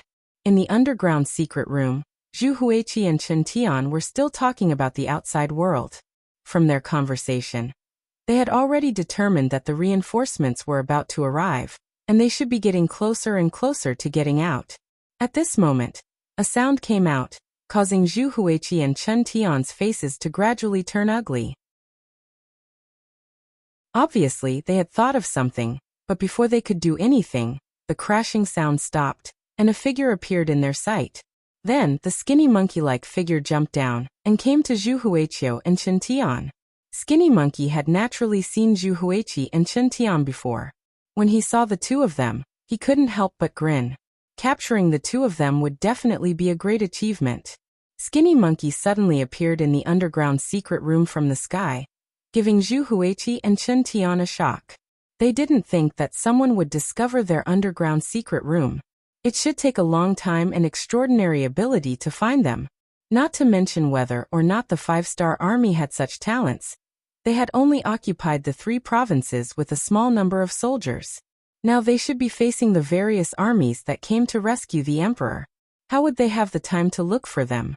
On the bright side, the 5-star army that occupied the prince's mansion should have been surrounded by the emperor's army, or even killed. But what was going on now? At this moment, both Zhu Huiqi and Chen Tian's faces were very ugly. Chen Tian even intentionally rubbed his eyes. Obviously, even now, he still didn't think that all of this was real. Hee, the two of you don't have to doubt. You are now our captives. Of course you can resist, but the consequences, hee, will be very serious. Skinny Monkey said as he took out the military knife in his hand and played with it. It was as if he was saying, "If you dare to act rashly, I won't be polite." Both Zhu Huiqi and Chen Tian were smart people, so how could they resist at this moment? Especially Zhu Huiqi, he was the king of 3 provinces, and was also a member of the Zhu family. Even if he fell into Yang Chendong's hands, he wouldn't dare to hurt him. Chapter 1584. Just like what Yang Chendong thought before, as the people of the Great Ming Dynasty, they had their own pride. Perhaps it was because they had not come into contact with the outside world. They were simply short-sighted and narrow-minded. In the eyes of these people, the Great Ming Dynasty was the whole world. Anyone outside of the Great Ming Dynasty was a barbarian. They should look up to the Great Ming Dynasty, especially the people of the Zhu family, who were incomparably proud and arrogant. Even if Zhu Huiqin killed his brother, so what? That was their Zhu family's matter. Not to mention, he still had the title of the 3 kings. Based on this, as long as he didn't really rebel against the Great Ming Dynasty, even if he did something wrong, the emperor wouldn't do anything to him, let alone Bugnam of Gojoseon, who wouldn't dare to do anything to him. With this thought in mind, after a brief shock, Zhu Huiqin tidied up his robe and became arrogant again. "Where is Bugnam of Gojoseon? This king wants to see him." Seeing that Zhu Huiqin had given up the intention to resist, the skinny monkey-like man immediately laughed, turned around, and said, "Then please." When Zhu Huiqin reappeared in the main hall of the king's mansion, he was no longer the king, but a prisoner. Yang Chendong sat on the throne that Zhu Huiqi was supposed to sit on and looked down. This made the 3 provincial kings very uncomfortable when they entered the hall. "Cough, Bugnam of Gojoseon. This king admits defeat in your hands this time. Say, what do you want? Of course, this prince will consider giving Yunnan province to you, but that's all. As for Guizhou and Guangxi, they will still belong to this prince. This is the biggest concession I can make. You should also know that the Southern Ming Dynasty will not agree to more." After entering the main hall, Zhu Huiqin said to Yang Chendong in a warning tone, giving people the feeling that Bugnam of Gojoseon had taken advantage of him. He. Yang Chendong couldn't help but laugh out loud. At this time, Zhu Huiqin still wanted to use the Southern Ming Empire to suppress him. Such a person's mind was completely corrupted by the Great Ming Empire. If it was described in Yang Chendong's words, then it was hopeless. Zhu Huiyin didn't know about this. Seeing Yang Chendong laughing, he thought that the other party was very satisfied with this result. He couldn't help but heave a sigh of relief. No matter what, he was still a prisoner. Although he believed that with the Southern Ming Empire as his backing and his surname being Zhu, Yang Chendong wouldn't have the guts to do anything to him. However, this was his own opinion. Who knew if this person would go crazy and suddenly attack him? Others might not know what kind of person he was in Nanming's eyes, but how could he not know? He killed his brothers and forced the southern Ming Empire to make him the king of 3 provinces.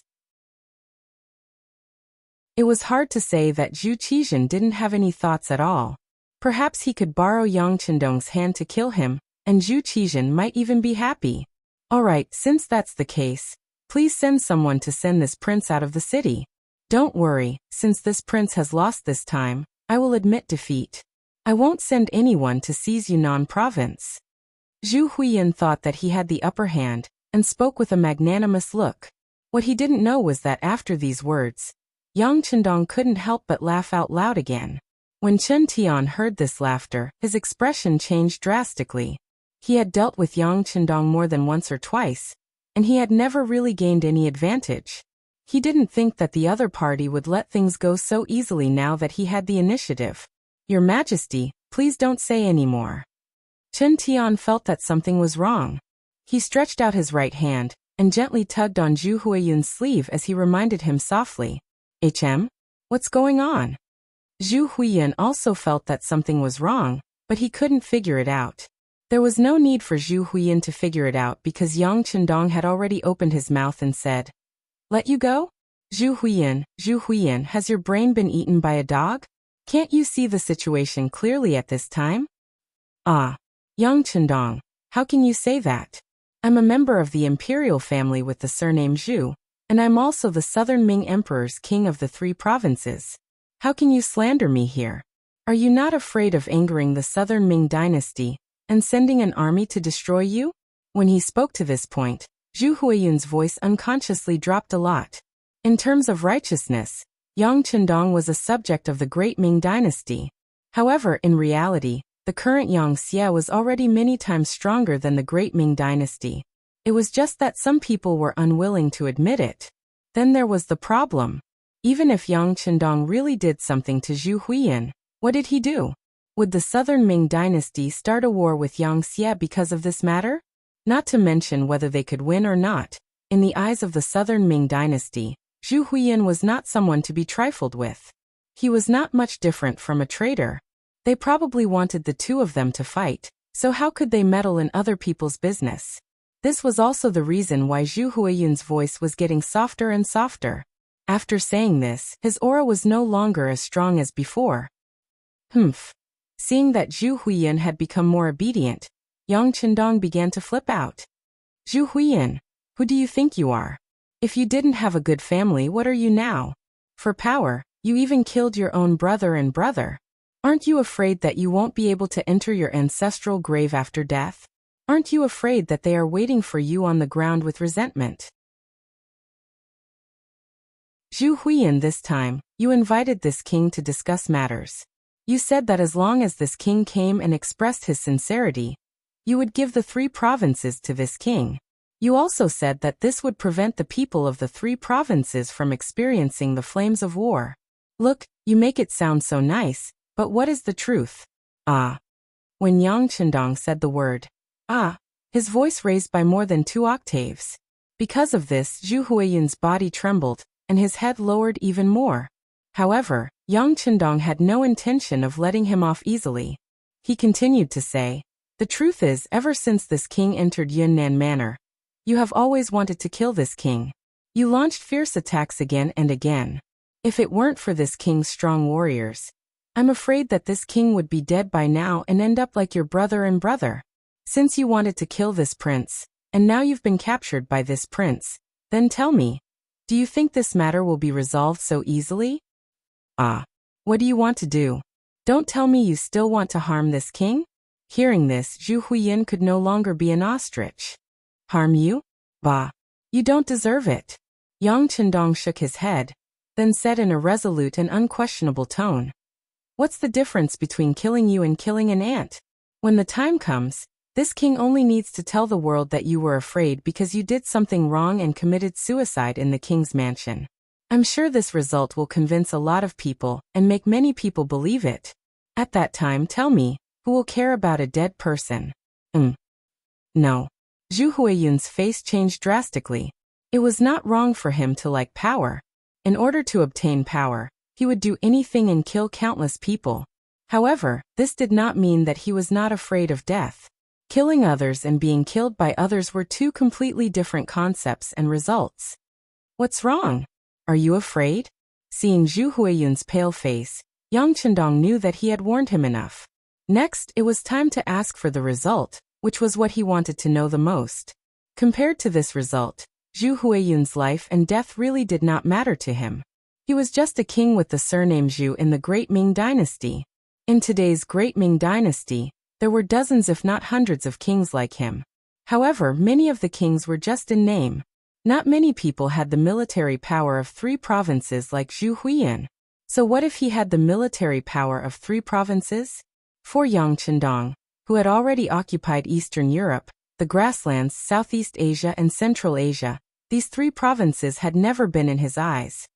Zhu Huiyun, this king just wants to tell you that killing you is like killing an ant to this king. It's not a problem at all. Of course, if you can cooperate with this king and tell me everything you know, this king can still consider sparing your life. Yang Chendong threw out an olive branch, but Zhu Huiyun did not immediately agree. He was still wondering if Yang Chendong was trying to scare him. Without getting an answer immediately, Yang Chendong's eyes flashed with anger, then his gaze fell on Beta Persei beside him. The two had been together for many years, and had already formed a certain tacit understanding. Beta Persei nodded, then strode into the hall and came to Zhu Huiyun's side. Without any explanation, he raised his hand and slashed down. An arm fell in the hall, and a wail from the bottom of his heart sounded. Ah! It hurts, it hurts. The voice came from Chen Tian's mouth. The slash just now had cut off his left arm. This sudden slash was completely out of Zhu Huiyun's expectations. When he saw the bloody arm falling at his feet, he instinctively jumped to the side, but at the same time, cold sweat began to flow from his forehead unknowingly. After Beta Persei swung his sword, his gaze fell on Zhu Huiyun, as if to say, "What do you think? Do you want me to slash you too?" Although Beta Persei did not say anything, everything was just a warning from his eyes. But Zhu Huiyun did not dare to take the risk. He immediately shouted, don't kill me, Bugnam of Gojoseon, whatever you want to ask I'll say it. In fear and horror, Zhu Huiyun did not even have the courage to call himself this king. Yang Chendong smiled with satisfaction and said, this prince will give you a chance. Tell me about Emogui. Who is his master? Emogui nodded. Yang Chendong didn't know what to say, but he didn't know what to say.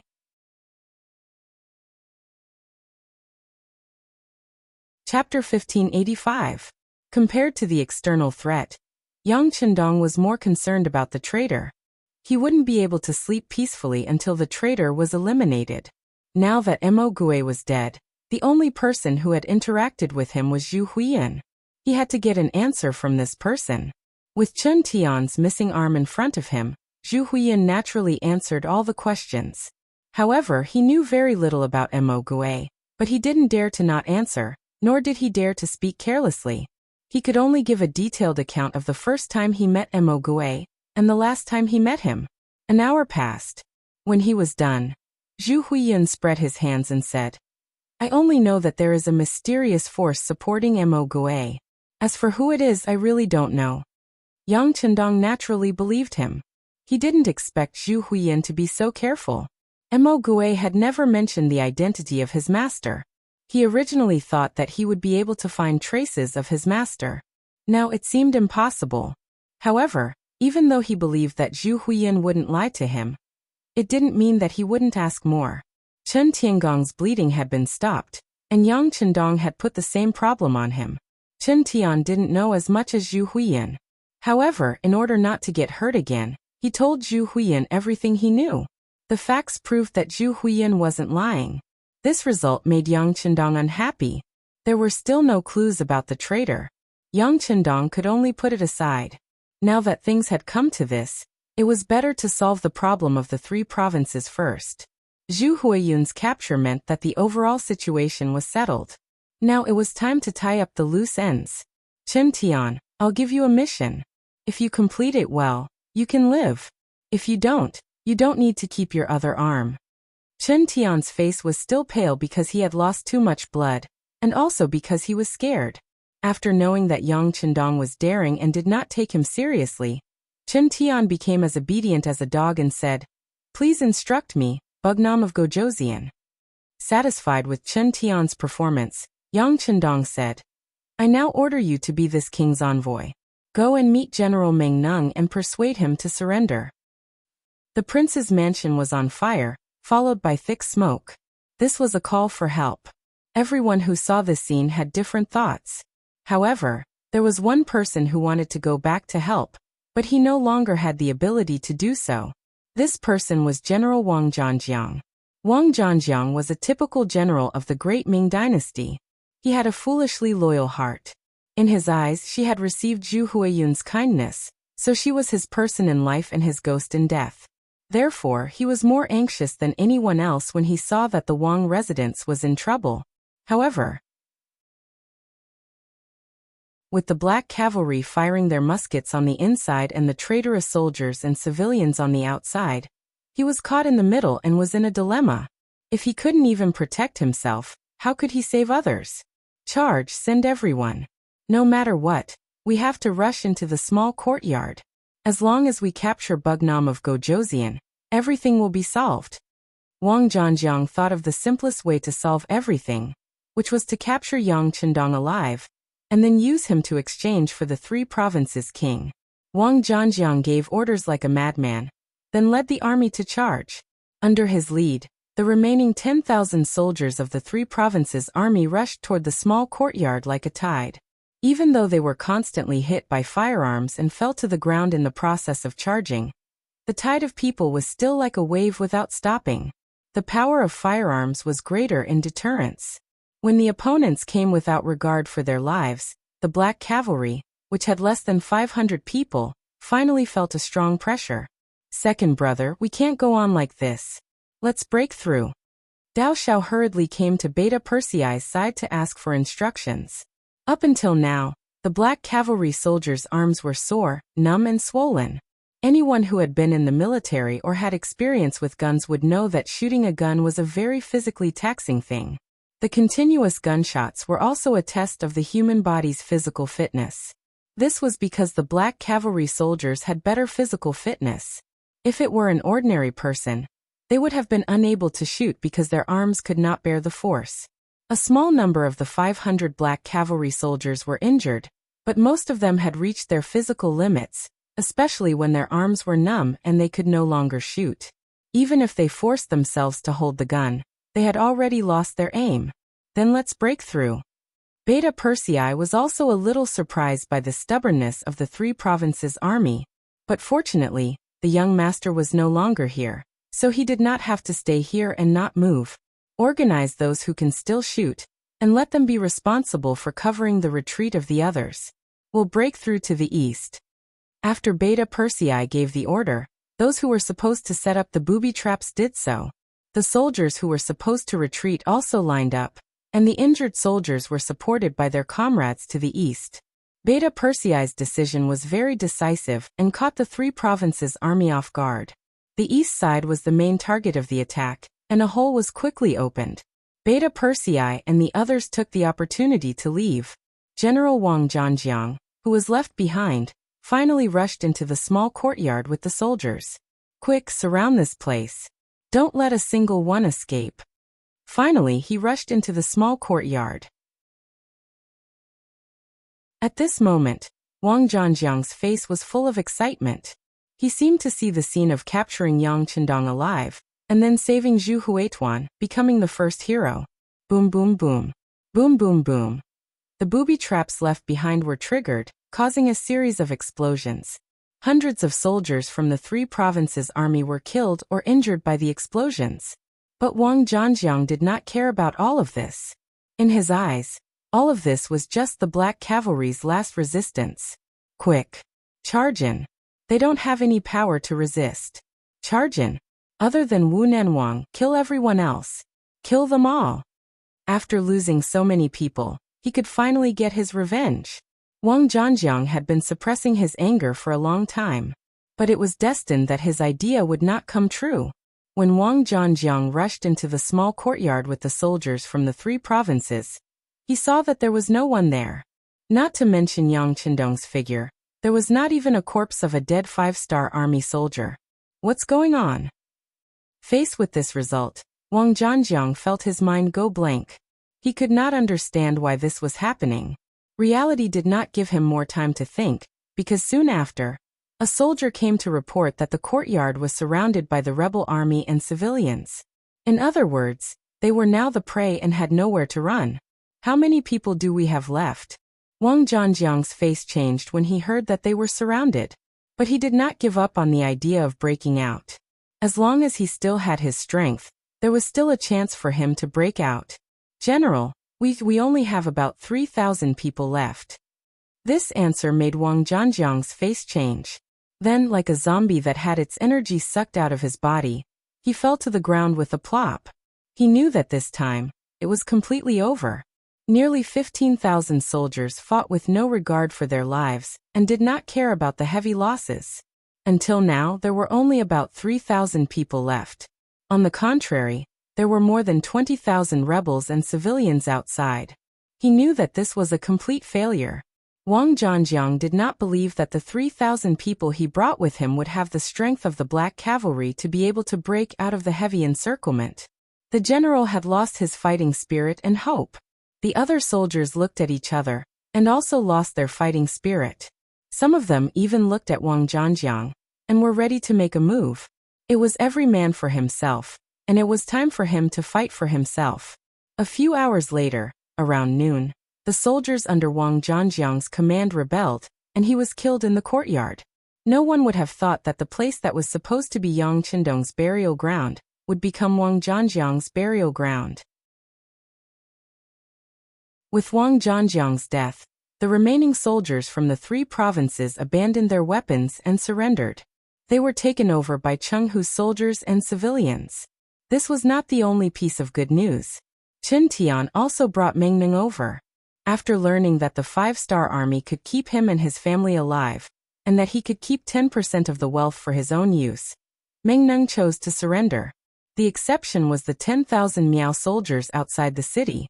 Under the leadership of Miao King Wu Yingtu, they escaped in advance. Clearly, he also saw that the situation was turning for the worse.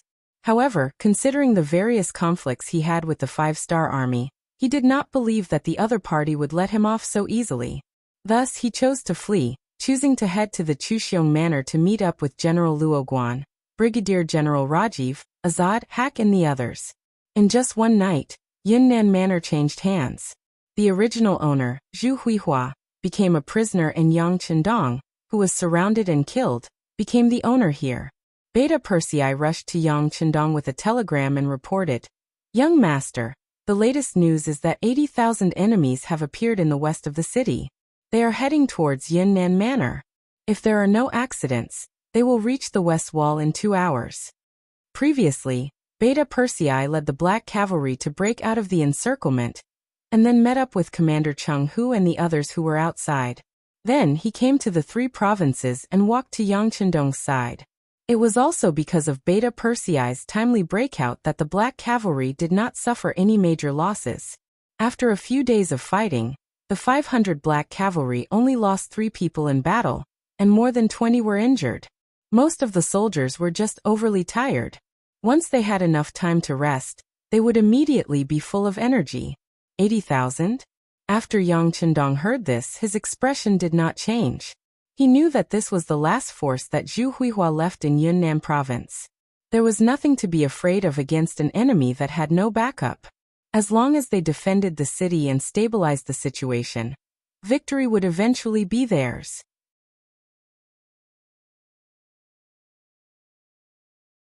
Chapter 1586. How many people can we mobilize?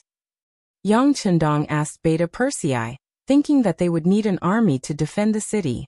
"Young master, we have about 40,000 soldiers at our disposal. Among them, 30,000 are surrendered soldiers. However, not many of them are capable of fighting. There are also several tens of thousands of commoners. If we call upon them, they can also go up the tower to help." Hearing this answer, Yang Qindong knew that it would not be easy to rely on these people to defend the city.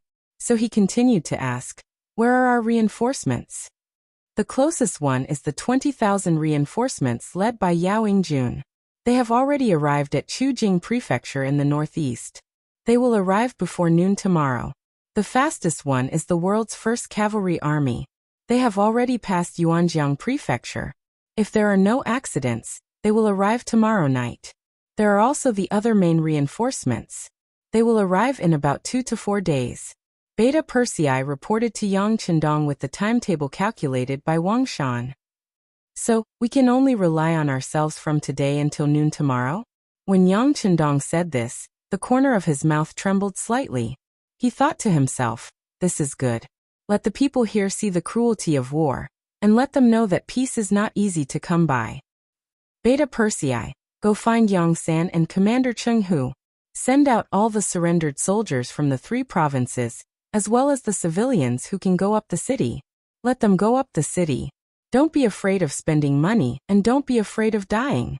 It is time to let some people see the benefits of joining Yang Xia. Yang Chendong said as if he had made some kind of decision. Beta Persei nodded heavily. He already understood Yang Chendong's meaning, and knew what to do. With this order, the entire Yunnan prefecture became busy again.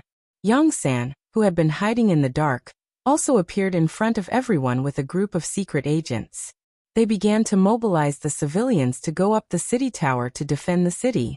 It must be said that the 3 provinces were ruled by the 3 provinces' king, Zhu Huifeng, and many soldiers were recruited over the years. However, most of them were recruited to recruit able-bodied men. It was completely different from Yang San's recruitment process, where anyone who agreed to go up the tower to defend the city would be given silver. When the shining piles of silver were placed under the city gates, the enthusiasm of the citizens surged. It was said that money could move the gods. Now it seemed that it was true. Under the temptation of the silver, more and more civilians joined the army to defend the city. Among them were some middle-aged men over 40 years old. Normally, when the 3 provinces' kings were looking for able-bodied men, they would not be the target. But when there was silver to be taken, they actually took the initiative to join the army. The notice, the soldiers, the soldiers, the soldiers, the soldiers who were the soldiers, they were the soldiers who were the soldiers. It was clearly written that the soldiers only needed to hold on until noon the next day. Once the reinforcements from the 5-star army arrived, they would be considered to have completed their mission. Furthermore, they would not need to return the silver to the person who completed the mission. In the end, it was just 1 day. Every person who joined the army would be able to receive 5 taels of silver. To the commoners, this was no different from a pie falling from the sky. As a poor commoner, there were naturally not many people who would reject such an opportunity. The result of the recruitment was far beyond the expectations of Beta Persei, Yang San, and the others. When they saw that there were 40,000 civilians, as well as the surrendered soldiers, they all joined the mission to defend the city because of the silver. When the number of soldiers expanded to 80,000, they reported this to Yang Chendong. Hihi, do you see that? This is the strength of the civilians. Think about how ridiculous it is for those who treat the civilians as ants. Yang Chendong said with emotion. Then he handed the command of the defense to Beta Persei. Yang San was in charge of logistics. Beta Persei was naturally excited when he received the command of the defense. First, he found Cheng Hu and the soldiers of Lung Feng's 1st Army, 1st Division, and 1st Regiment, and made them the backbone of the army. After a simple distribution of 80,000 soldiers, he went up the city gate tower, and waited for the enemy to appear so that they could fight. Miao King Wu Ingtu saw that the situation was not good and fled. It was in the process of retreating that he encountered Yunnan's great general Luo Guan, and 40,000 soldiers of the original Gala army. At that moment, 80,000 of them gathered together, and headed straight for Yunnan Manor. And this was the power in the open. In the dark, Shiping King Mubin also led 10,000 soldiers to the foot of Yunnan Manor. Ever since he received the message that Zhu Huichun had begun to attack Yang Chendong 3 days ago, Shiping King Mubin could not sit still, thinking that when 2 tigers fought, one of them would definitely be injured. And with the intention of benefiting from the fight, he led the 10,000 elite soldiers of the West Pacifying Army to travel day and night. Finally, They arrived outside the southern Cloud Prefecture city, without alerting anyone. Having lived in Yunnan Manor for generations, he knew the terrain like the back of his hand. He knew where the paths were, and where the rivers were. It was because of this advantage that even Yang Xie's intelligence department did not know about the appearance of the Sheeping army. It had to be said that this was the advantage of being a local snake. After arriving outside Yunnan Manor without anyone knowing, the scouts sent out found out that the 3 provincial armies were about to arrive at the city gates. The 5-star army in the city was also actively guarding against them. So the war is about to start. Then we just have to wait. Hearing the news, Mu Bin quickly suppressed his intention to take action. As for the missing Zhu Huichun, the 3 provinces' king, he did not care at all. Without the king of the 3 provinces, Southern Cloud Prefecture would be his lair. If he had been actively defending himself all these years, he might have been able to fight against the 5-star army. It was all because of this person that his plan was delayed. Mu Bin did not have a good impression of Zhu Huichun. This was a typical shirking of responsibility. If he could not do something well, he would always find all kinds of excuses to blame others. This was also a sign of irresponsibility. Yunnan Manor was currently heavily guarded. It was not a suitable time for him to attack. Sheeping King could wait. He was like a venomous snake in a dark corner. When the time was right, he would open his mouth and bite to achieve his goal. As for Luo Guan's troops, a group of 80,000 soldiers rushed over. Finally, they arrived outside the west city of Yunnan Manor, just after noon. Then the army got into formation. Perhaps they had also received news that the 5-star army's reinforcements were on their way. They did not have time to build catapults. They only took out some siege ladders. As the war drums of the 3 armies beat, they got into formation to attack the city. On the west city tower of Yunnan Manor, the surrendered soldiers and civilians looked at the mighty 3 provinces army that was in formation outside the city. Everyone had a bitter expression. Previously, they were tempted by the money that made them forget everything and join the army. However, when they saw the huge formation of the enemy, they realized that it was not easy to get the money. However, since he had received the money, he had to do something. Otherwise, even if the 3 provincial armies didn't attack the city, the inspection team arranged by the 5-star army in the city wouldn't let him off.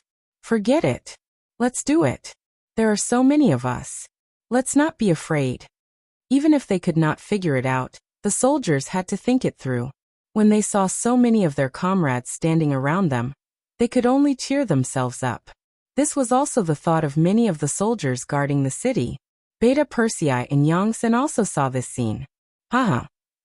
Yongsan laughed and said to Beta Persei, "Second brother, it seems that the morale of your soldiers is a little low.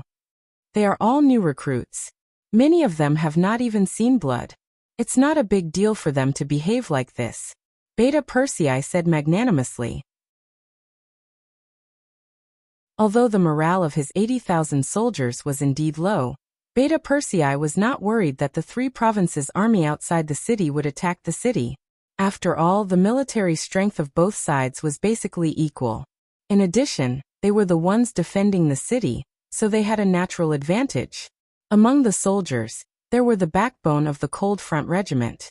The other party did not have heavy weapons to attack the city. No matter how he looked at it, his side had too much of an advantage. Seeing how confident Beta Persei was, Yongsan was not worried anymore. After reminding him that the sword had no eyes, he went down the city tower to prepare food. Zhu Huihua had done some good things.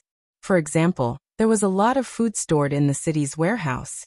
This was originally for his recruitment and independence, but now it was all given to Yongsan. With these things he could make incomparably delicious food. Presumably, under the stimulation of delicious food, the morale of the soldiers should also be improved. Okay, go and prepare more meat. I will use this to encourage the soldiers.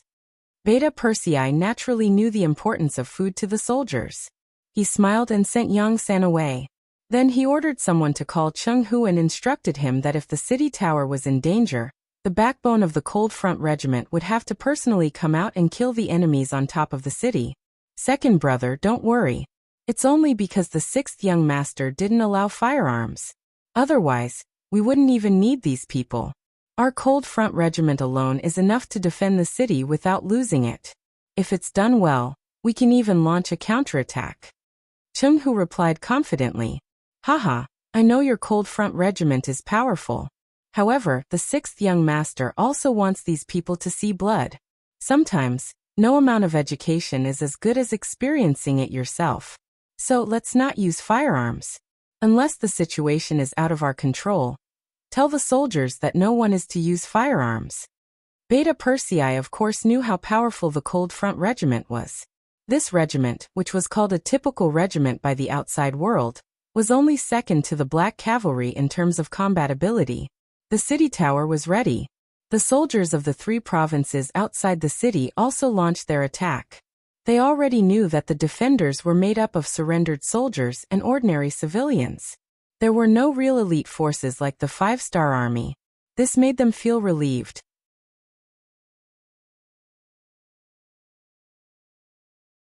Chapter 1587. The 5-star army had fought battles all over the country and had already made a great name for themselves. If it was the 80,000 5-star army here, they would have already fled without even fighting.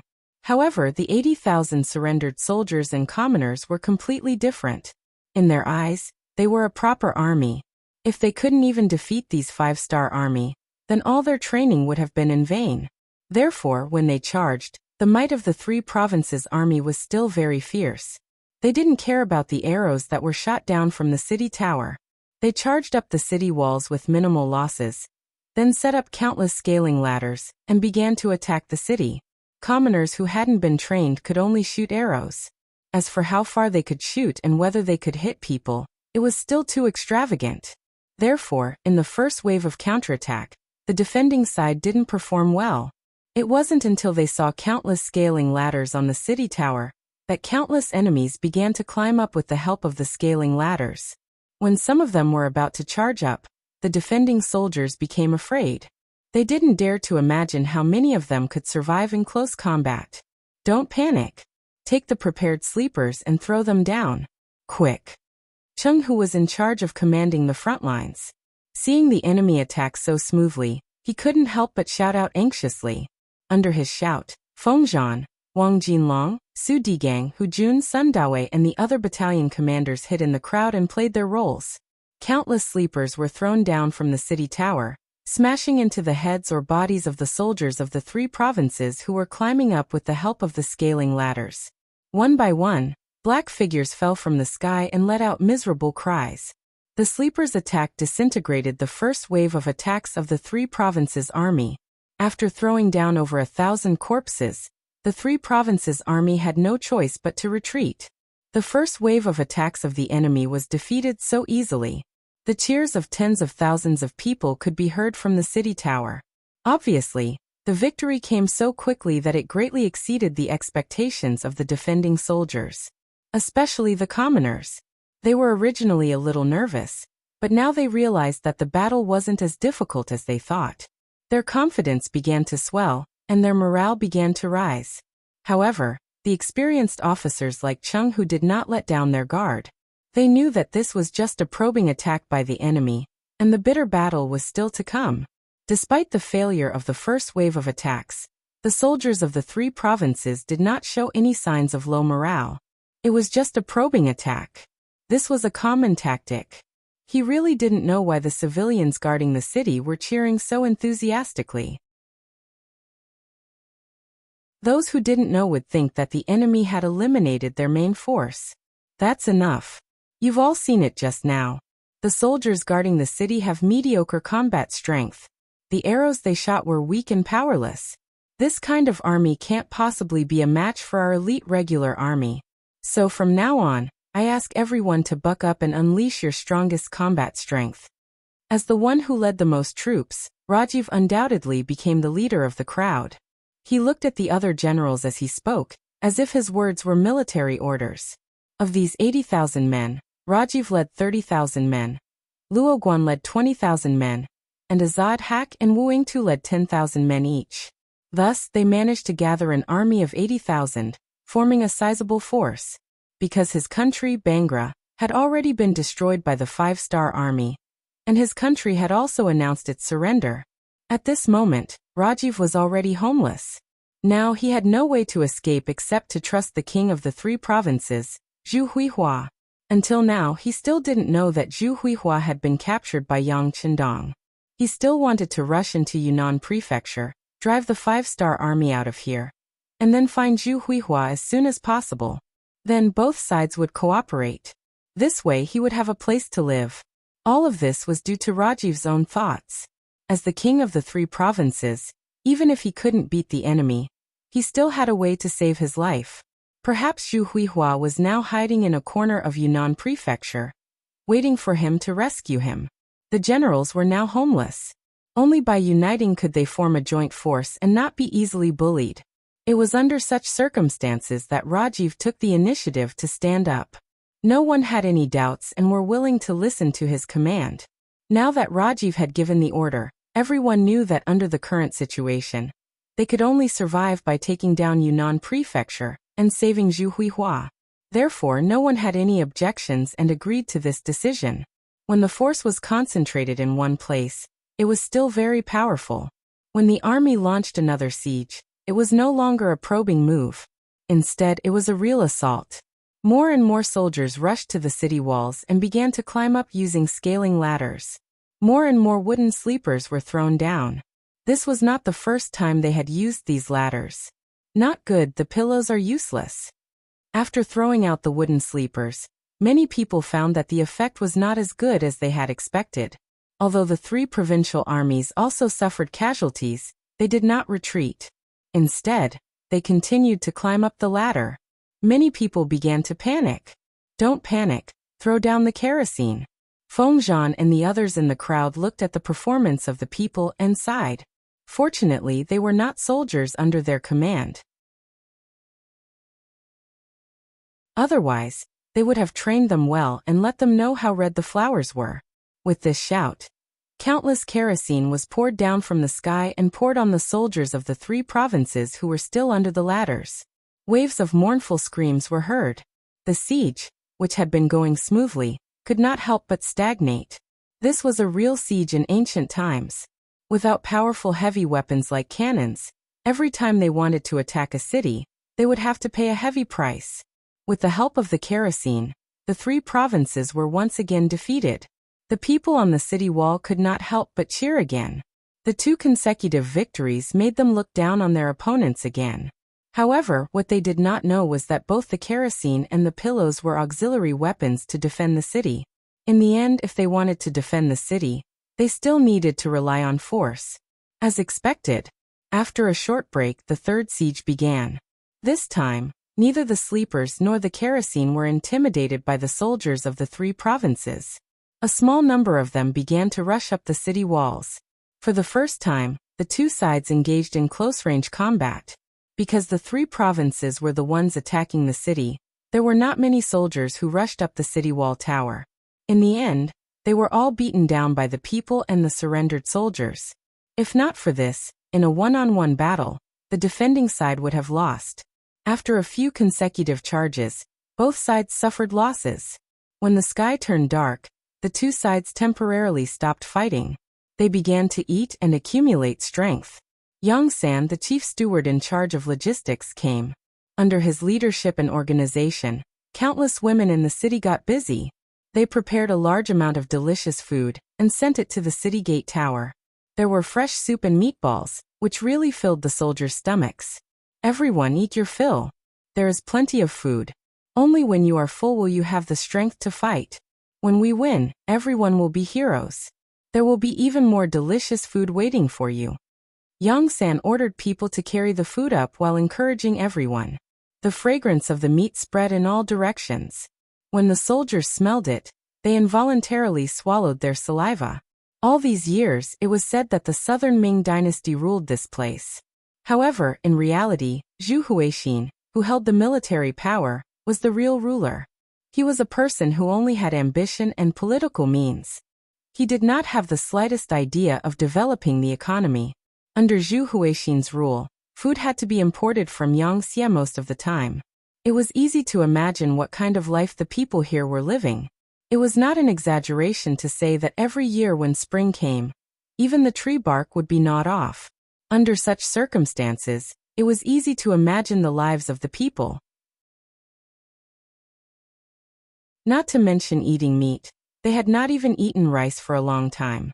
Now that the meatballs were brought up, whether it was the surrendered soldiers or the people, their eyes lit up. If not for the cold front soldiers watching from the side, they would have reached out to snatch them. Don't worry, don't worry. Everyone has a share, everyone has a share. Yongsan chuckled and ordered basin after basin of delicious food to be brought up to the tower and placed in front of everyone. Food for tens of thousands of people was definitely a considerable amount. Fortunately, there were enough women in the city. When Yongsan said that he was willing to help cook and provide a full meal, there weren't too many applicants. Almost half of the women in the city came over. With the help of these people, the cooking was naturally not difficult. In the end, they requisitioned a lot of iron pots and basins before they barely completed the task. When the delicacies were brought up, the sound of people eating could be heard everywhere. The sound of people smacking their lips was very satisfying and made them feel incomparably hungry. On the tower, the fragrance of the meat was carried by the wind and drifted to the barracks of the 3 provinces. Immediately, the sound of people swallowing their saliva was heard. Even General Rajiv's face darkened at this moment. This is simply a provocation they are showing off. Rajiv stood up and looked at the tower of Yunnan Manor with a fierce face. He lowered his head and looked at the dry rations and the clear water he was eating. He was in a bad mood. Don't eat anymore. Prepare to charge. Tell the soldiers that there is delicious food waiting for us in Yunnan Manor. As long as we capture the city, there will be meat to eat. Rajiv angrily ordered the army to continue attacking the city. The movements of the 3 provinces under the tower were quickly seen by the soldiers on the tower. Curses immediately sounded. Damn it, they actually don't want us to eat properly. These bastards. I haven't eaten my fill yet, and they are coming. Are they rushing to their deaths?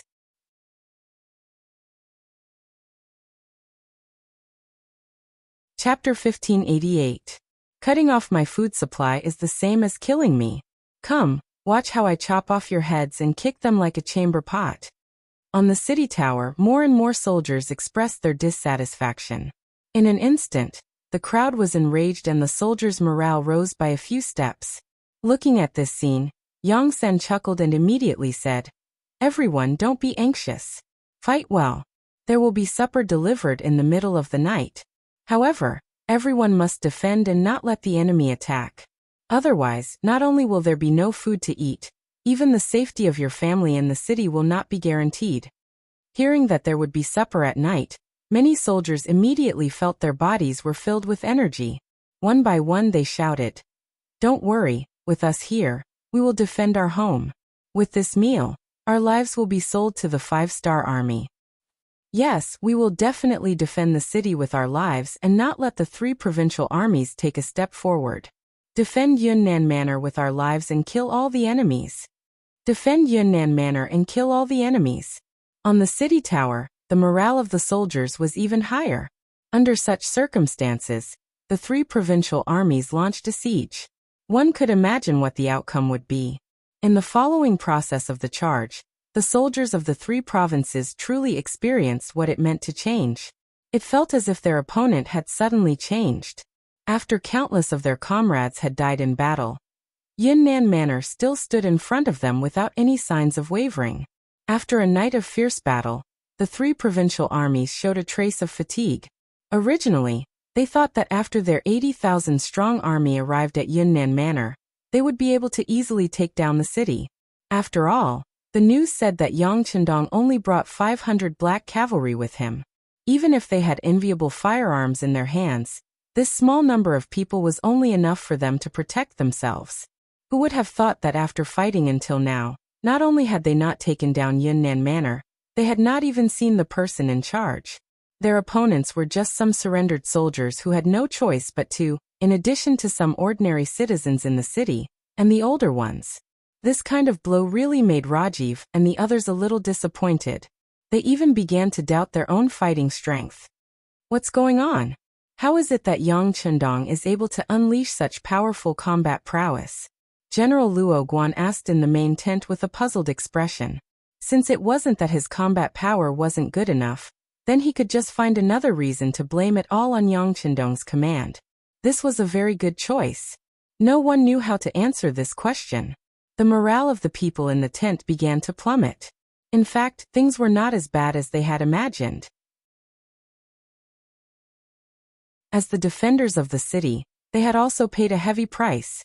After an afternoon and a night of intensive attacks, more than 10,000 surrendered soldiers were killed or injured. The civilians were even worse off. The number of casualties reached 20,000. This was the difference between untrained and trained. Those who had been trained would naturally be able to borrow strength and cooperate with each other. Those who had not been trained would only rely on their brute strength. If it weren't for Lung Feng's occasional attacks on the city walls, the city might not have been able to defend itself. Of course, this had a lot to do with the short amount of time they had to defend the city. Yang Chendong had promised everyone that he would only defend the city for 1 day and 1 night. Once the reinforcements arrived, they wouldn't have to risk their lives anymore. It was because of this hope that everyone could continue to persevere. Even though many of the civilians were still vomiting after seeing the blood, they endured it when they thought about how they would be able to return home with their silver. On the other hand, if there wasn't a time limit, their hearts would have been in chaos. Rajiv and the others didn't know this. They understood that the city was very difficult to attack, and the 5-star army's reinforcements were about to arrive. They had reached a point where they had to make a decision. They could either continue to attack the city and charge without caring about their losses, or they could take advantage of the fact that the 5-star army's reinforcements hadn't arrived and immediately retreat as far away as possible to preserve their limited strength. As for what to do, the generals looked at each other and didn't make a final decision. Report. Just when everyone didn't know what to do, a messenger entered the main tent. Report. A young man who claims to be Mu Tsong is outside the tent. He says he has an important matter to discuss with all of you. Mu Tsong? The eldest son of Shiping King Mu Bin. Luo Guan and Wu Yingtu looked at each other. Others didn't know, but they knew this person's identity. Next, Luo Guan explained Mu Tsong's identity to Rajiv and the others. After hearing that this person had Shiping King's background, hope reappeared in Rajiv's eyes. Quickly invite him in. At this time Mu Tsong suddenly appeared outside the tent. Even if one thought with their toes, it was obvious why he was here. In the past, Shiping King was also a potential enemy of the 3 provincial kings. If this person dared to appear, he would definitely be captured alive. But now that there was a powerful person like Bugnam of Gojoseon, infighting was impossible. They should be thinking about how to unite. Under the guidance of the messenger, the extraordinary Mu Tsong walked into the main tent. As a minister and general of the Ming Dynasty, the great-grandson of Qianning King Muing, the grandson of King Ding Yuan Mu Cheng, and the son of Duke Qian Mu Bin, as well as the future 3rd-generation Duke Qian, he had a strong noble aura. Just by walking in, his extraordinary aura was revealed. Especially the smile on his face, it gave people a feeling like a spring breeze. In fact, after the ministers of the Ming Dynasty, there were very few idiots, especially those who were groomed by big families to inherit the mantle. They had to undergo all kinds of training from a very young age. This was also the reason why the nobles could last for hundreds of years. The so-called existence was reasonable. The nobles were able to survive under the constant replacement of the ministers and the constant change of the emperor. They also had to put in quite a bit of effort behind the scenes. Mu Tsong, who had been trained as a successor since he was young, had been learning skills since he was 3 years old. Now, although he was only 17 years old, the aura around him was already not something normal people could compare to. After entering the tent, Mu Tsong first inspected everyone before cupping his hands in greeting. When he greeted Ravji and the others one by one, he called out everyone's names. Without being introduced, he could clearly recognize everyone. This was enough to prove his skills and also showed that Mu Tsong had done quite a bit of work in secret. Like this, Mu Tsong's first impression of him was quite good. Rafi spoke up and gave them a seat. The 6 of them sat down together. After Mu Tsong sat down, Rafi looked at Luo Guan. The only Han general asked. But I wonder why young Master Mu is here? This was clearly a consultant who knew what was going on, but no one had any doubts about this statement. Even if everyone had guessed Mu Tsong's intentions, they couldn't just say, "What, are you here to help us?" "That's great, we're very grateful. Please make your move quickly. Just tell us what you need and we'll agree to it." How could Mu Tsong not sense that Luo Guan was probing? He immediately smiled and said, "Generals, this young master is here on my father's orders to assist you in taking down Yunnan Manor." Everyone couldn't help but heave a sigh of relief when their intentions were revealed. Even if they had guessed it, it had a completely different meaning when it came from Mu Tsong's mouth. But what does His Highness King Shiping want to do? This time, Raffi took the initiative to ask before Luo Guan could speak. It was clear that this person was indeed anxious. Seeing Raffi's hopeful eyes, Mu Tsong chuckled. Then he opened his folding fan and said with grace, "Generals, the current situation is very critical. The 5-star Army's reinforcements are about to arrive. The earliest wave might appear outside the battlefield in a few hours. In other words, there isn't much time left. If we still can't take down Yunnan Manor, have you considered the following situation?" "Situation? What situation?" Raffi asked with an unsightly expression. Seeing that the other party didn't want to face this question, Mu Tsong chuckled and said, "Generals, Bugnam of Gojoseon has already arrived at Yunnan Manor. The next step is to solve the problem of the 3 provinces. Now that the 3 provincial kings are still alive, it means that Bugnam of Gojoseon has no opponents here. Once the main force of the 5-star army arrives, with his personality, how could he tolerate the existence of generals here? I'm afraid a large-scale cleanup operation will be imperative at that time, right?" Everyone's expression sank. This was exactly what they were worried about. If they didn't consider this problem, they would have already retreated. Why would they be stuck in a dilemma here? Since no one objected, Mu Tsong continued. "Now that Bangla has been destroyed by Bugnam of Gojoseon and the 3 provincial kings are missing, everyone has become rootless duckweeds. If we don't think of a way to join a new faction, we can't think of any other outcome other than being destroyed." "Oh right. You don't have to think about where you can't go in the world. Hee. The truth is that other than Nanming, the surrounding areas have been occupied by the 5-star army. Even if you want to go, you don't have a direction." Rajiv's and the others' faces turned uglier and uglier as they listened to Lin Yun's words. Faced with this kind of humiliating words, they really wanted to object. However, they helplessly found that what Mu Tsong said was right. Even if they wanted to refute, they didn't know what to say. Everyone's silence was enough to explain the problem. Mu Tsong knew that the time had come, so he opened his mouth again and tried to recruit.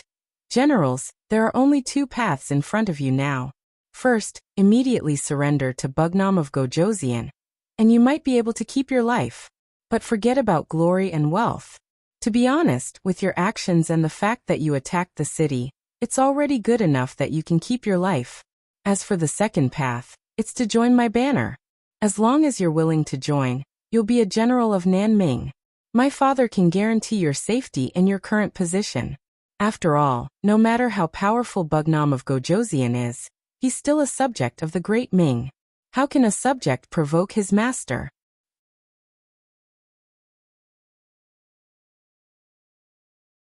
Chapter 1589. The matter was finally made clear. Mu Tsong didn't seem to be in a hurry for everyone to express their stance. Instead, he put away his folding fan and slowly sipped on the tea on the table. However, from time to time, his eyes would vaguely sweep across the crowd, indicating that his heart was not calm at all. Coming as a lobbyist this time was also a risk. No one knew what Loveji and the others were thinking.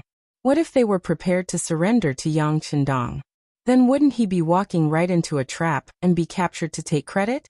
Although the possibility of this was very low, it was still possible. Therefore, Shiping King Mu Bin didn't agree to Mu Tsong coming as a lobbyist until Mu Tsong said it was a critical moment of survival.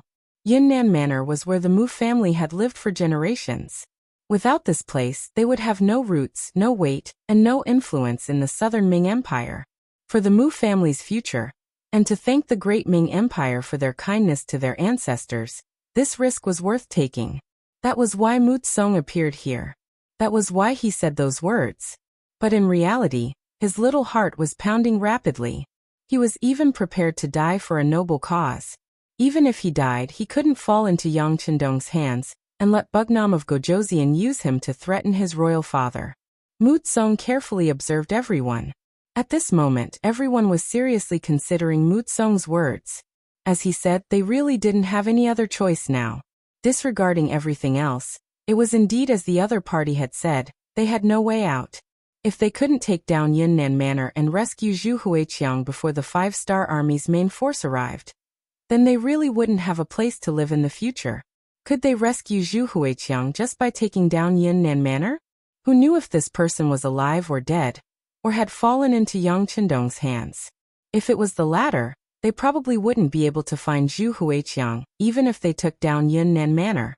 In that case, what was the point of taking down Yunnan Manor? At the end of the day, they were determined to attack Southern Cloud Manor just to find a boss for themselves. In a place like the Great Ming Dynasty, where everything was particular about status, without Zhu Huihua's protection, their existence was unreasonable, and everyone had the right to punish them. This also meant that their existence would not last long. But now things were different. Mu Tsong was here. They had another choice, which was to become Shiping King's subordinates. That way, they would have a backer, and they would also have a name. Just as Mu Tsong had said, Shiping Wang was from the Southern Ming Dynasty. Yang Chendong was only a king with a different surname from the Great Ming Dynasty. If he dared to attack King Shiping, he would be making an enemy out of the Southern Ming Empire. That would be a great disrespect, and he would lose in terms of innate ability. As for the matter of surrendering, no one even considered it. Their previous actions had already offended the Five-Star Army. Surrendering to them would only bring shame to themselves. Therefore, there was only one option left, which was to seek refuge with King Shiping. The generals quickly made a decision in their hearts. In their eyes, the reason why they were willing to obey Zhu Huihua's orders was because he was a king personally conferred by the Great Ming Dynasty. Now that they had a better choice, Zhu Huihua's life and death had nothing to do with them. I'm willing to pledge my loyalty to King Shiping. The first to think it through was Rajiv. He was originally a general of the Binjgrad kingdom. Now that the kingdom was destroyed, he had no other choice. After Rajiv took the lead, Luo Guan, Wu Yingtu, Azad Huck, and the others also expressed their loyalty to Mu Tsong one by one. All right. Mu Tsong stood up excitedly. After all, he was only a 17-year-old youth. Even if he was shrewd, there was a limit to it. Seeing that he had achieved his goal, of course, he would be excited. Young master, I wonder what King Shiping wants us to do next. It was Rajiv who asked, but his attitude was very humble. It seemed like young master Mu Tsong was the leader in the absence of King Shiping. At this moment, not only Rajiv, but the other generals also looked at Mu Tsong, waiting for his answer. Ahem. After clearing his throat, Mu Tsong raised his head higher and spoke more forcefully. Everyone, thank you for believing in my father. Don't worry. Since everyone has made a wise choice, you will be part of King Shiping's residence in the future. You will also be part of the Southern Ming Dynasty. Even if we can't defeat the Five-Star Army in the future, as long as we withdraw from the battlefield in time, the Five-Star Army won't dare to do anything to you, because you have the powerful Great Ming Dynasty behind you. Yes, yes. Everyone nodded like chickens pecking at rice. This was the result they wanted. Speaking of this, it had to be said that the Great Ming Dynasty was still a colossal existence in everyone's mind. Whether it was territory, army, or economic strength, the Southern Ming Dynasty and Baiming were not small countries that could be compared to them. There were even a lot of rumors that the Five-Star Army was invincible and destroyed countries wherever they went, but they didn't seem to have any conflicts with the Great Ming Dynasty. Even though Baiming had caused trouble for the Five-Star Army several times, they only focused on defense. All of this seemed to indicate that the Five-Star Army was strong, but they were not a match for the Great Ming Dynasty. The reason why the Great Ming Dynasty didn't really attack the Five-Star Army was because they were all Han and had the same ancestry. Secondly, the Great Ming Dynasty's national policy was that they wouldn't attack unless they were attacked. The five-star army respected the great Ming Dynasty, so everyone was at peace with each other. Otherwise, if the southern Ming Dynasty or Bai Ming really wanted to attack, the five-star army wouldn't be a match for them. Once this saying spread, it was seen as a golden rule by many people, especially since the five-star army didn't come out to deny it. It was seen as the truth by many people. Therefore, to be able to join the king of Shiping's army was very tempting for Rajiv and the others. Back to the main topic, after getting Rajiv and the others to surrender, Mutsung told them the result of his discussion with his father. Everyone, my father's intention is to take advantage of the fact that we have the advantage of military strength and take down Yunnan Prefecture before the five-star army's reinforcements arrive. We need to prove to the southern Ming Dynasty that we are strong. Only then can we get more support from the imperial court. At the same time, it's also a warning to Yang Chendong not to provoke us. Otherwise, he won't be able to bear the consequences. Well said. Rajiv and the others immediately cheered when they heard this. They had just joined the king of Shiping's army and urgently needed an opportunity to prove themselves. Taking down Yunnan Prefecture was the best way to prove themselves. With such a simple idea, everyone reached a consensus. This was exactly what Mutsung wanted. Under the premise that they had the same goal, the next step was to discuss the next military plan. The siege had to continue. Not only that, they also had to think of a plan to deal with the five-star army's reinforcements. The generals began to use their talents and discussed. On the tower of Yunnan Prefecture, the three provincial armies had stopped attacking for half an hour. In the three provincial palaces in the city, Yang Chendong's expression didn't change after he heard Ba Daojiang's report. Sixth young master, do you think they're not going to retreat? Ba Daojiang asked again when he didn't get a response. Obviously, he wanted to learn more. Yang Chendong admired Ba Daojiang very much. This person was very uncouth, but because of this he was very loyal. Moreover, he had followed Yang Chendong for more than 10 years, and had performed well. The Black Cavalry was about to be expanded. When the time came, the position of a captain would be set in stone. Yang Chendong naturally nurtured such a talent. After glancing at Ba Daojiang, Yang Chendong said, "Whether they escape or not, their ending won't change. Since they're enemies with the five-star army, they're our enemies. Unless they surrender, they won't be able to escape our pursuit even if they run to the ends of the earth." Magnanimous, Ba Daojiang couldn't help but praise after hearing this. Yang Chendong gave everyone the impression that no matter how big the problem was, he wouldn't care about it, and he could solve any problem easily. With such an omnipotent, capable, and invincible leader, what was there to be afraid of? The only thing to be afraid of was that the enemy would be scared, and there wouldn't be a big battle to fight. In the face of Ba Daojiang, who was thirsty for knowledge, Yang Chendong certainly wouldn't just say that. He thought for a moment and said, "Actually, what the three provincial armies will do is no longer the young master's concern. What I'm thinking about now is where the king of Shiping went. It's impossible for him not to hear about such a big thing. It's strange that he hasn't done anything yet. As the saying goes, there must be a demon behind this. This is the person we need to guard against." Yang Chendong's words stunned Ba Daojiang. "Sixth young master, do you mean that our biggest enemy is the king of Shiping?" "For now, yes. After all, an enemy who doesn't make a move is the scariest. Once he makes a move and we know his purpose, there's nothing to be afraid of. How about this? Send someone to inform Beta Persei and tell him to be careful. Also tell Yang San to keep an eye on the city. The Mu family has been living in Yunnan Prefecture for generations. No one knows how strong his hidden forces are here. There's no harm in being on guard." "Yes." Ba Daojiang's expression became a lot more serious after hearing this. He had already understood the meaning behind Yang Chendong's words. The most threatening king of Shiping had not made a move until now. It was very likely that he was planning something in the dark. This was what they needed to guard against the most. While everyone's attention was still on the city defense battle, Yang Chendong had already seen the bigger picture.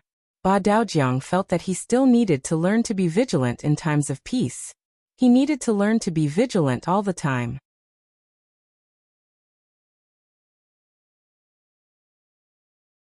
Chapter 1590. Just as Yang Qindong thought, a group of people were having a gathering in a rather large courtyard in the southern Cloud Manor. The courtyard was filled with people. If one looked carefully, one would see that their waists were bulging and they were all carrying weapons. At this moment, there was no one else other than the three great clans in Yunnan who could rise up such a force in the city. The three great clans of Yunnan referred to clans that had a certain amount of power and wealth. There were many forces like this in the entire Great Ming Dynasty, as big as the capital city of the Northern Ming Dynasty and the capital city of the Southern Ming Dynasty. Such forces existed in small towns. This was what people often called the Sher family group. It could also be called the tyrant. Speaking of aristocratic groups, they were not only in the Great Ming Dynasty, but also in other countries. Yang Qindong's method of dealing with them was very direct. If words had to be used to describe it, it would be 4 words: uprooting them. Yes, uprooting them. No matter what kind of background they had or what kind of backing they had, even their country would be destroyed. So why would they care about a small force like yours? If you know what's good for you, take out 90% of your wealth, and we can spare your lives. However, you can't stay where you were before. You will have to move out like most people. This is also the best way to reduce their influence. On the other hand, if they encountered people who wanted money more than their lives, they would be killed. The money would directly go to Yang Xie's treasury and could be used to fill the treasury, making it much simpler. It was precisely because of this that without the existence of the so-called aristocrats, the security of the land occupied by Yang Xie quickly stabilized. After all, there was no one to organize them to resist the Han army, which was equivalent to having no opponents. All this time, Yang Qindong had dealt with the aristocrats of foreign races. He had not directly come into contact with the aristocrats of the Han. South Cloud Manor was the first town that the Yang faction had conquered. Naturally, some of the problems that had been hidden under the surface were exposed. Yunnan Manor was the capital of Yunnan. To be able to be called one of the 3 great clans, their influence was not something that ordinary small clans could compare to. Usually they were in a competitive relationship. After all, the market was only so big. The more you did, the less you would get. So usually they hated each other to death. But now, because they had a common goal, they were united. There was no such thing as an eternal friend in the world, only eternal benefits. The so-called 3 great clans were the Qin clan, Wang clan, and Li clan. Speaking of which, these 3 families all had a close relationship with the king of the 3 provinces, Zhu Huixin. They were either related to him by blood, affection, or direct interests. Let's put it this way. The reason why these 3 clans were able to grow so big was all thanks to Zhu Huichuan's daily care. The reason why these 3 families were able to grow so big was because they had a very good relationship with the Mu family, who was previously known as the King of Yunnan. Now that Zhu Huitu's whereabouts were unknown, the 3 families did not know that the 3 provincial kings had been captured by Yang Qindong. That was why they didn't make a move until they received Wang Mubin's letter. Only then did they have a clear direction. Now they gathered together for this meeting to discuss how to gain benefits in this chaotic world. Merchants didn't like chaotic times, and so did nobles. Although this represented an opportunity, it also represented killing intent. After all, they could make up for it in the future if they made less money, but if they lost their lives, they would lose everything. However, they only had money and a little power. It was impossible for them to stop the general trend, let alone the powerful 5-star army. Therefore, when chaos came, they could only watch at first. Just as they were thinking about whether they should meet Yang Qindong and sound him out, King Shiping's letter arrived. The 3 families all received the letter, and the content was almost the same. King Shiping asked them to join forces to create chaos in the city and act as spies for them to counterattack Yunnan Prefecture. The letter also stated that Yang Qindong's daily behavior was quite cruel to the nobles. If the 3 families did not cooperate, they could only leave 10% of their wealth and get out of Yunnan Prefecture. It was this letter that completely made the 3 families make a choice, which was to become enemies with Yang Qindong. After all, their roots were in Yunnan Prefecture, and they owned a lot of land and industries here. If they could take away their industries, what about their land? Therefore, once they really left this place, it meant that they would lose a lot. This was absolutely the same as taking away their lives. No one was willing to give up everything, take out the foundation that generations of their family had worked hard for decades, or even hundreds of years. If they did that, they would not be able to see their ancestors after death. Since they didn't want to surrender, the only way left was to fight with their lives on the line. Fortunately, the main force of the 5-star army had not yet entered the city, so they still had a chance. Especially with King Shiping outside the city, it seemed that they had a high chance of winning. The three families sat together. The heads of the three families, Qin Inkong, Wang Shufu, and Li Jiayin, sat facing each other in the innermost secret room in the courtyard. Since the three families had made a decision, the next step was to see how much strength they could contribute. Qin Inkong was the first to speak. The Qin family can organize a team of 1,000 people. The Wang family can organize a team of 800 people. The Li family can also organize a team of 800 people. Wang Shufu and Li Jiayin also expressed their opinions one after another. For a big family like theirs, it was not difficult to gather such a number of people with guards and some workers. Moreover, the Great Ming Dynasty did not prohibit weapons from being sold in the market.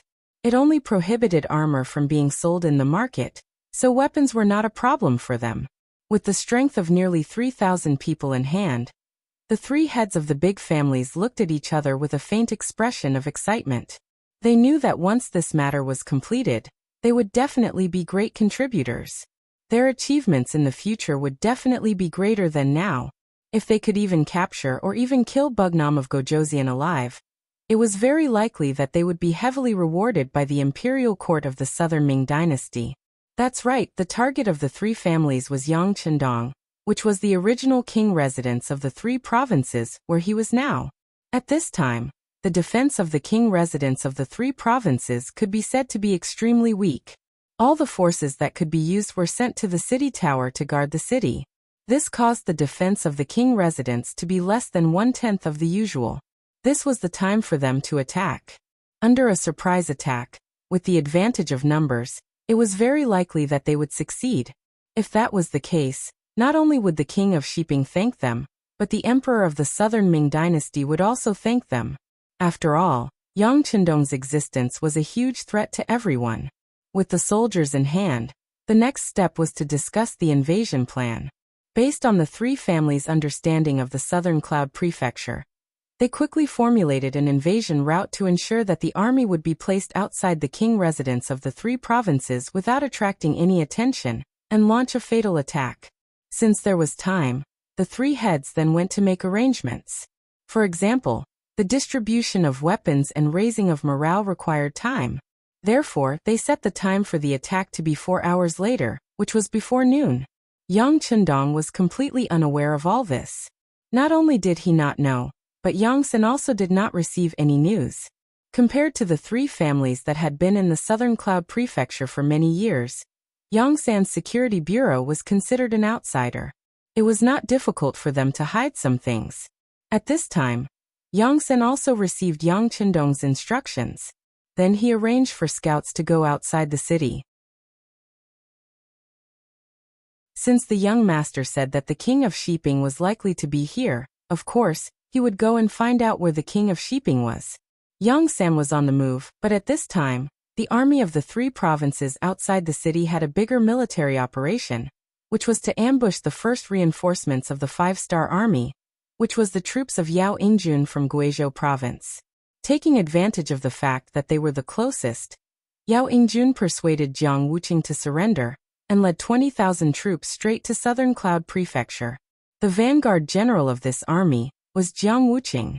He led 5,000 cavalrymen and rushed to the front line. Since Jiang Wuqing had made the decision to surrender to the 5-star army, of course he wanted to perform well. Therefore he gathered all the war horses and formed a team of 5,000 cavalrymen, in order to be the first reinforcements to appear outside Southern Cloud Prefecture. In this way, it would be impossible for Yangchendong not to remember him. They were determined to perform well. The closer they were to Southern Cloud Prefecture, the faster the cavalrymen moved.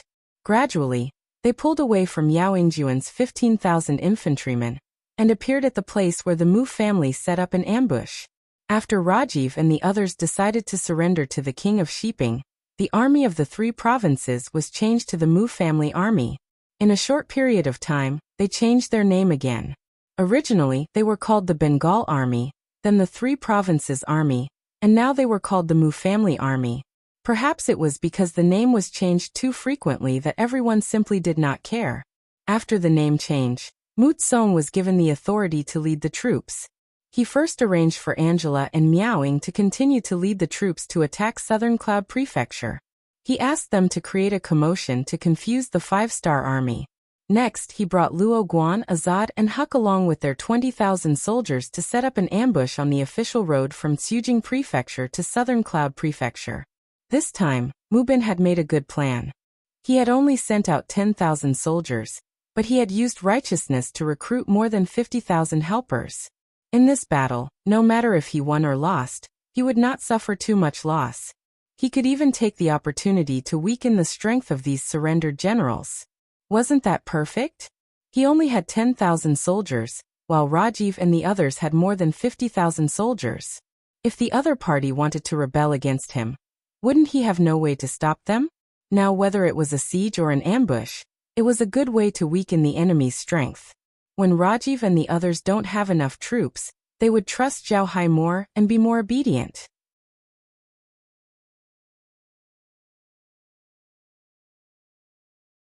Chapter 1591. Meanwhile, Mu Tsong had brought 20,000 soldiers to the edge of the forest. The 20,000 soldiers entered the forest beside the official road and drew their bows.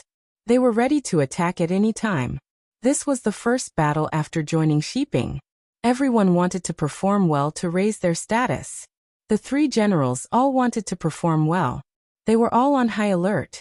Just the scouts were sent 10 miles away just in case. Finally, less than 2 hours after the 20,000 soldiers entered the forest, the scouts at the front reported that the reinforcements from Guizhou had appeared. The 5,000 cavalry led the way. They were very fast and were less than 5 miles away from the forest. But at the same time, there was also bad news.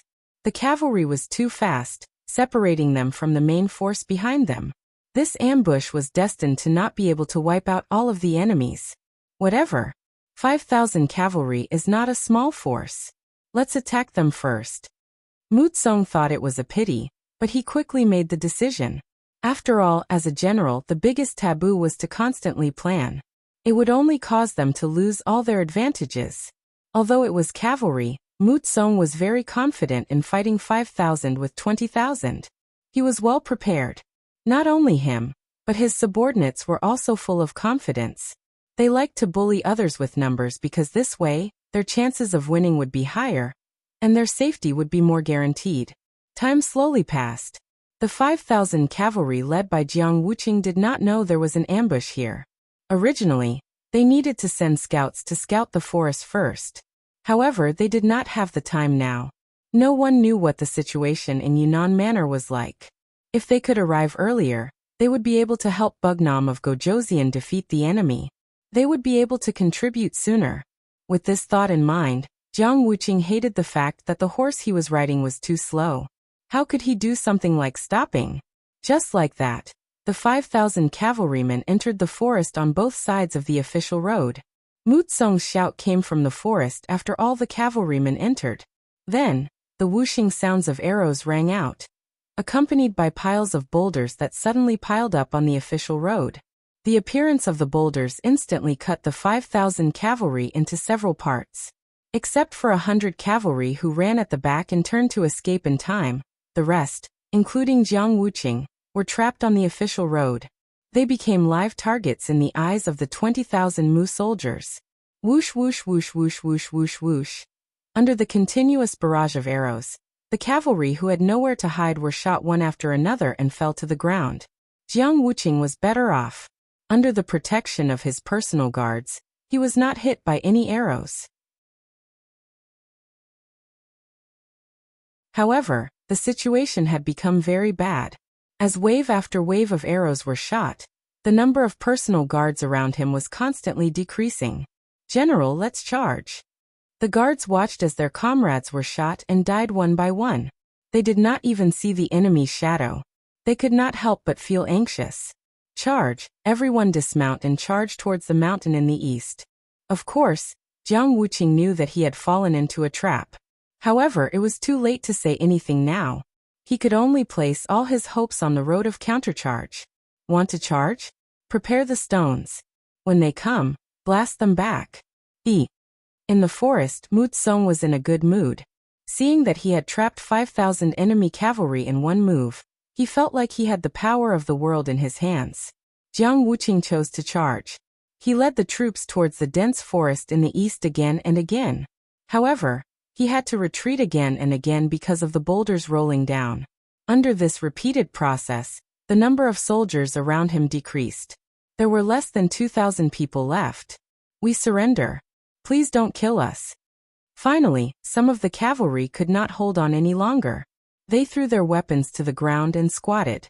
Many of these people were originally from the Three Provinces Army. They believed their general Jiang Wuqing and surrendered to the Five-Star Army. At the end of the day, they didn't have any sense of identity with the Five-Star Army. Now, in order to survive, they had to surrender. So what? Kill. Don't let any of them go. Kill them all. I want them to know what will happen to the Five-Star Army if they surrender. Mu Tsong's eyes were filled with hatred as he roared. These cavalry should be the people of Shiping King. However, they first surrendered to the Three Provinces King and now to the Five-Star Army. He did not have a good impression of these people at all. The arrows did not stop. It was the same even if you dropped your weapon. Soon, hundreds of people were killed by the arrows. This made the kneeling people realize that surrendering was not a wise choice. Let's fight. Pick up your weapons. We have no way out.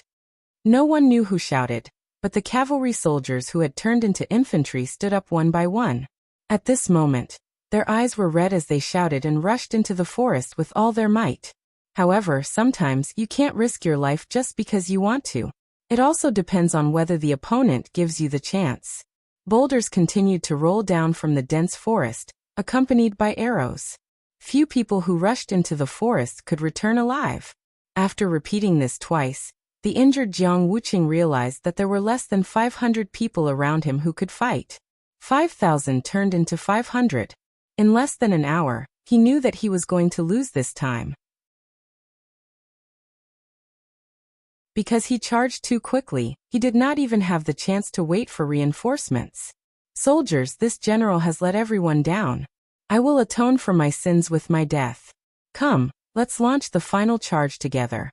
Jiang Wuqing held a spear in his hand. His face was ashen. In his heart, he prayed that Yao Yingjun must treat his family well. This was his last hope before his death. Then he led the soldiers to charge. Battle cries rang out. However, because of the harsh terrain, it did not take long for the cries to stop. Jiang Wuqing fell on the path of the charge. He was hit by 4 arrows. One of the arrows hit his chest and took his life. 5,000 cavalry were left here just like that. This gave Mu Tsong and the others great confidence. The Five-Star Army is only SOSO. Since we can defeat them once, we can defeat them a second time, a third time. Haha. Mu Tsong shouted as if he was crying with joy. The ambush in the dense forest severely injured Yao Yingjuan's troops who came to help. When he heard the cavalry report that the cavalry had set up an ambush in the dense forest, he was really shocked. He immediately sent out scouts to inquire about the situation. Then he sent a telegram to Yang Qindong. The general meaning was that the situation had changed. Their reinforcements might not be able to arrive on time. He asked for Bugnam of Gojoseon's understanding. And before this telegram was sent to Yang Qindong, the situation in Yunnan Manor changed. First, Rajiv and Wu Yingtu led more than 30,000 troops to launch a crazy siege. They quickly attracted the attention of the city guards. Under the fierce attack, the West Gate was in danger. Beta Persei had no choice but to send reinforcements from the other 3 gates. There was nothing wrong with this move. But this was exactly what Shiping King Mubin wanted. He already knew that Yang Qindong was good at bewitching people. It was obviously not feasible to take down Yunnan Manor from the front. So he planned to sneak into the city. As long as he could succeed, The 10,000 troops he led would become the main force. When the time came, it would be no problem to take down the 3 provinces. For this plan, he had already sent a message to the 3 major families in the city. He asked them to send some people to the East Gate and cooperate with him to lead the army into the city. The 3 major families had already bet their lives on Shiping King. Naturally, they would cooperate with him. First, they sent 1,000 people to the vicinity of the prince's mansion in the 3 provinces, and secretly controlled all the exits there to prevent Yang Chendong from escaping. Then more than 1,000 people suddenly appeared after transferring troops from the East Gate to the West Gate. More than 1,000 guards from the 3 major families armed with various weapons still had some fighting power.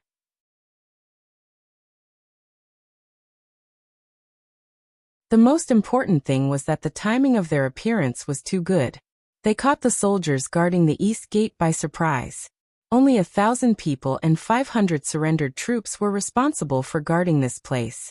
Even Beta Persei did not leave any main force here. He focused all his energy on guarding the West Gate. This gave the enemy an opportunity to take advantage of. The battle ended very quickly. The East City Gate was breached in less than a quarter of an hour, due to the fact that their military strength and combat prowess were inferior to the enemy's. Then the East Gate opened from the inside. The 10,000 Mu family troops outside the city suddenly appeared and jumped in. The East Gate was broken, and a large number of Mu family troops rushed into the city. However, they did not rush to the West Gate. Instead, their target was the 3 provinces' palaces in the city. When the news was passed from the defeated soldiers to the West Gate, Beta Persei was really shocked. Quick, pick 10,000 people to go to the 3 provinces' palaces to protect the young master's safety. Where is Chenghu? I'll leave the battle here to you. You must guard this place no matter what. Beta Persei called Chenghu and ordered him while mobilizing the troops. This was Beta Persei, who had followed Yang Chendong to fight in the north and south, had already developed a certain momentum and did not appear to be flustered. Yes, second brother, don't worry. As long as Chenghu is still here, the West Gate will not be lost. Chenghu patted his chest and promised. Then he watched Beta Persei lead the 10,000 soldiers into the city. The 3 provinces' palaces.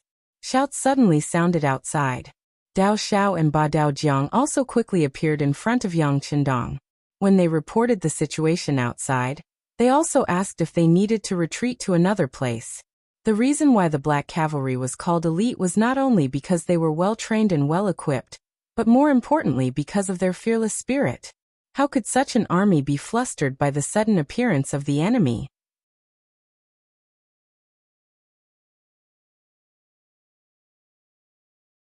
Chapter 1592. How's everyone's rest? Yang Chendong asked calmly. Although Mu Bin's move was beyond his expectations, with Datsong in his hands, there was nothing in this world that he was afraid of. The so-called everyone was naturally referring to the Black Cavalry. They had been fighting for days and fired countless shots. Their bodies had reached a point of fatigue, and they had lost a certain amount of combat power the day before. Fortunately, they had not been given any tasks for the day, so they were able to rest well. Although they had not fully recovered, they had at least recovered 70 to 80% of their combat power. It would not be a problem for them to join the battle again. Everyone has rested enough. Please give the order, 6th young master. Dao Xiao and Ba Daojiang stood at attention and said confidently, "All right, since that's the case, I'll distribute the weapons. Whether or not we can defend this place will depend on the Black Cavalry." Yang Chendong looked at Dao Xiao and Ba Daojiang with trust in his eyes. They had not taken a single step back when they were surrounded by Zhu Huiqiu. Now Shiping King had come in a hurry. What was there to be afraid of? Yang Chendong believed in the 500 Black Cavalry under him, but he believed in himself even more. Yes. Dao Xiao and Ba Daojiang saluted again. When they left the palace, they were filled with confidence. The 3 gates of the 3 provincial palaces had already been surrounded by the 3 great families. When they couldn't figure out the situation in the manner, they didn't rashly launch an attack. Instead, they continuously poured the kerosene that they had prepared onto the courtyard walls. Then they tossed a match into the air, and a raging fire began to burn. The poor palaces of the three provinces were about to experience another fire in just one day. Under the fire, the air became hot and dry. Visibility was also affected. The three great families took the opportunity to attack. The guards of the three great clans had long been prepared for this. Every one of them had a wet blanket draped over their bodies. They kicked open the door that had already lost its frame due to the fire, and loudly shouted as they charged into the courtyard. Da-da-da-da. Da-da-da-da. Concentrated gunshots rang out, and after a sweep, the first few hundred guards who rushed into the courtyard fell into a pool of blood. When the others saw that the situation was not good, they hurriedly retreated. Ba Daojiang, who was in charge of the first line of defense, was busy reloading his Type 95 rifle as he spoke with a look of disdain. You're delusional enough to think that you can take on our black cavalry with such little ability. You really don't know how to write the word death. They had lost nearly half of their men in a single charge. The patriarchs of the three great clans had ugly expressions on their faces. They finally knew why the three provincial kings were defeated by the five-star army in their own territories. With such a tyrannical firearm, Zhu Huiyu's defeat was not a loss. Just as they were lamenting, Wang Mubin of Shiping finally arrived with his troops. After understanding the basic situation, he ordered them to continue attacking without hesitation. Although doing this would result in a huge loss, Mubin had no other choice. If he couldn't quickly take down the three provinces' kings' palaces and capture Yangqindong, he might be surrounded by the five-star army. Mubin gave the order to attack, and at the same time, promised a high position and generous salary. Anyone who could capture Yangqindong alive or find his corpse would be promoted by 3 ranks and rewarded with 10,000 taels of silver. Generous rewards would attract brave men, and there were many people who would sacrifice their lives for money. Not to mention, on the surface, they seemed to have the upper hand. At that moment, the main gate, side gate, and back gate were filled with battle cries. The less than 500 black cavalry needed to defend these 3 gates, and suddenly, the pressure on them increased. The greatest damage of firearms came from their intimidation. When no one was afraid of firearms, they needed to show their killing power. However, the black cavalry had less than 500 men, and they were facing more than 10,000 opponents. The pressure was unimaginable. Young master, let's break out of the encirclement. Dao Xiao appeared in front of Yangqindong for the second time, and his face was filled with anxiety. The 3 provincial kings' residences were too big, and the surrounding walls were already several miles long. It was impossible for the less than 500 black cavalry to defend this place and ensure that no one could break in. For the sake of Yangqindong's safety, breaking out of the encirclement was the best plan. No need. Yangqindong rejected and waved his hand. This was the 3 provincial kings' residences, and it was no longer the courtyard that he lived in before. If this place was breached, then the people in the city would lose their backbone. If someone instigated the people, whether it was the people defending the city or the surrendered soldiers, they could be used. At that time, it was not impossible for them to turn around and attack. If that was the case, before the main force arrived, they could only retreat from Yunnan Prefecture. In this way, if they wanted to take over this place, they would have to pay a higher price. It would also give others the impression that the 5-star army was only SOSO, and that they could be defeated. That would be the real problem. If they were dealing with other foreign nations, Yangqindong might have chosen to retreat. After all, it was not shameful to run away if you could not win. However, this was the territory of the Han people. If they retreated this time, it would be equivalent to losing the hearts of the people. If they wanted to take over this place, the price they would have to pay would be too high, and the number of people who would have to die would only increase. This was not something that Yangqindong wanted to happen. Therefore, Yangqindong could not retreat at this time. Dao Xiao, you can withdraw a certain amount of the defensive line, give up on the outer courtyard, and just defend the inner courtyard. As for other things, don't worry about them. Yangqindong had already made a decision. Since the black cavalry was having a hard time defending, it was time for him to make a move. Although Dao Xiao still wanted to say something, since it was an order from his master, he had no reason to object. He agreed and went to arrange it. After he left, Yang Qindong's body flashed and entered the large warehouse. A row of neatly arranged firearms appeared in front of him. What should he use? If there were no black cavalry here, Yang Qindong could use the V-10 helicopter to kill everyone. If there were no black cavalry here, Yang Qindong could also use a tank with thick armor to kill the enemies. However, it was clear that there were black cavalry here. If he summoned these things, how would he explain it? Most importantly, the current situation was not a matter of life and death. Forget it. The image of Sylvester Stallone in The First Blood flashed across his mind. Yang Qindong chose a Type 95.5, 8mm caliber machine gun from the large warehouse. Type 95.5, 8mm caliber machine gun. The empty weight of the gun was 3.95 kilograms, 840 millimeters long, and had a range of 600 meters. It was loaded with either 30 bullets or 75 bullets. It was a powerful killing weapon. Yang Qindong took off his coat, put on a bulletproof vest, Kevlar on his head, and military boots on his feet. After his body was covered with bullets, Yang Qindong reappeared in the main hall. Come on, let's fight. In a flash, Yang Qindong rushed out of the main hall. With his master-level skills and combat power, he nimbly headed for the outer courtyard. Outside the 3 provincial palaces, as the fire burned, reinforcements arrived in batches. The first to arrive were nearly 300 members of the Langya Special Forces. Previously, they had been cooperating with Yang San to investigate the situation in the city. Unfortunately, although their skills were not bad and each of them had unique skills, they were still unfamiliar with the city and had been taken advantage of by the 3 great clans. When they heard that the 3 big families had cooperated with Shiping Wang to take down the West City Gate and headed towards the 3 provinces, the members of the Iron Tiger team roared in anger. This was simply a provocation to the Wolf Fang Special Forces. This was something that they could not tolerate. Bring your weapons and set out. Kill whoever you see. No one is allowed to live. Iron Tiger was ruthless.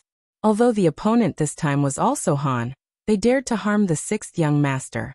In their eyes, they were already aliens and could only die. The second batch of reinforcements was the secret agents of the Security Bureau led by Yang San.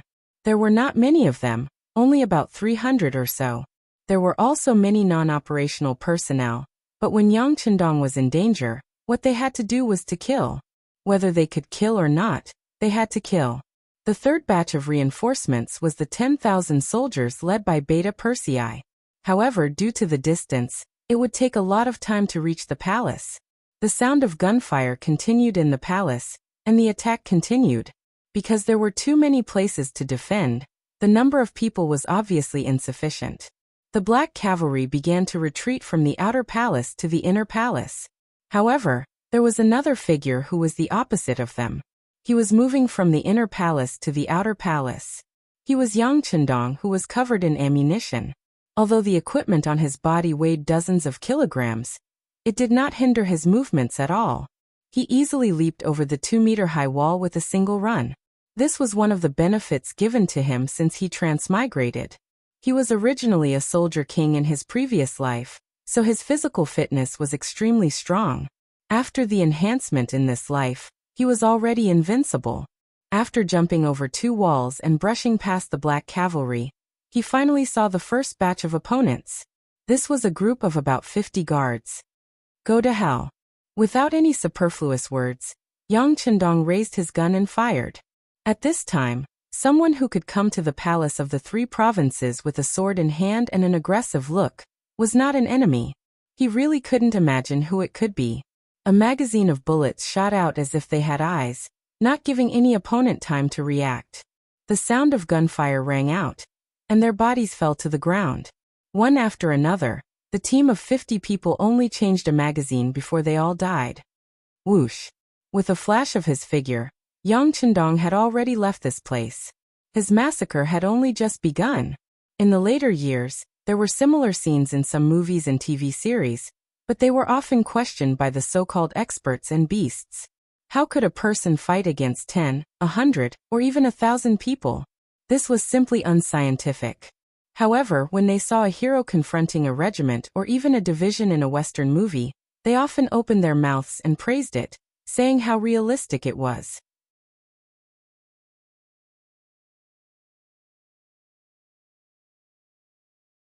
Chapter 1593. They really don't know what to say about this kind of completely polar evaluation criteria. Don't they know that in real history, the Battle of Hobudagon? How glorious it was! In the first year of the Jin state, Liao Tianqing's fifth year, 1115, in the Jin-Liao War, the Jin army chased and defeated the main force of the Liao army in the strategic decisive battle at Hobudagon. The Jin army defeated the Liao army with 20,000 troops. The Liao army was defeated and many died. Defeating 700,000 people with 20,000 happened in the era of cold weapons. Yang Qindong was equipped with modern firearms and had the physical condition of a master. Under the endless supply of bullets, it was normal for him to create miracles. One man and one gun strode out of the mansion, and wave after wave of guards died under the muzzle of his gun. After the power of the guards was almost destroyed, the Mu army appeared. They were all wearing the same military uniform and armor, which made them look majestic and awe-inspiring. But it was useless. In the face of Yang Qindong, who was holding a heavy machine, they were only sending themselves to death. With great difficulty, a few people shot arrows at Yang Qindong, but they were also dodged by his agile figure. Occasionally, a bow and arrow pierced Yang Qindong's body, but it was blocked by the bulletproof vest and did not cause the slightest harm. Facing the elite forces of the Mu army, Yang Qindong's gun sounded again, and the enemies fell to the ground one after another. They couldn't imagine until they died that they, who claimed to be elites, couldn't even defeat an opponent with so many people. Of course, it was not that they didn't encounter danger. After all, so many Mu army had rushed into the mansion. But those who came into close contact with Yang Qindong were either killed by his heavy machine gun, or thrown aside by his magical steps. Those who finally had a chance to attack were still dodged by Yang Qindong. Along the way, he was like a human-shaped woodcutter. Wherever he went, there were enemy corpses everywhere, and most of them were corpses that were smashed by heavy machine guns.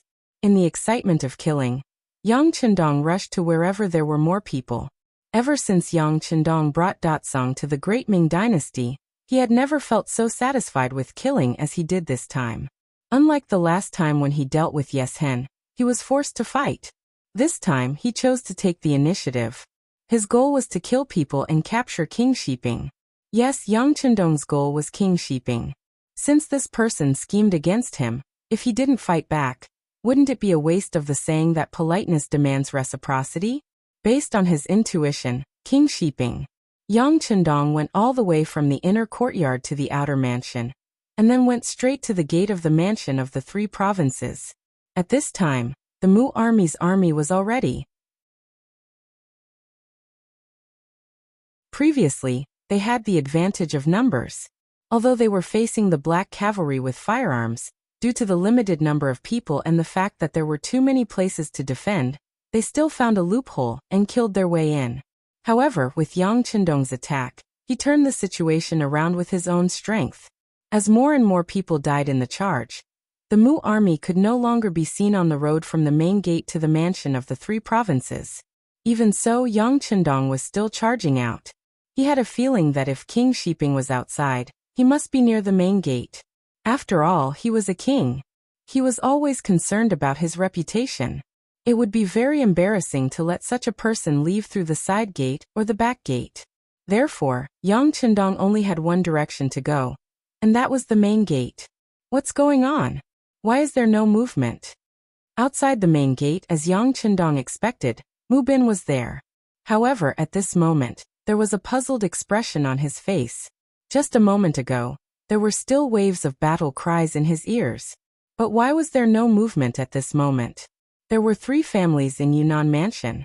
Among them, Qin Yingkong was responsible for attacking the back gate, Wang Shufu was responsible for attacking the side gate, and only Li Jiayin was left to accompany Mu Bin at the main gate.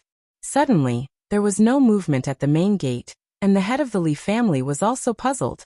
However, even King Shiping Mu Bin could not figure out why, so how could he figure it out? Many people were surprised by the silence at the main gate.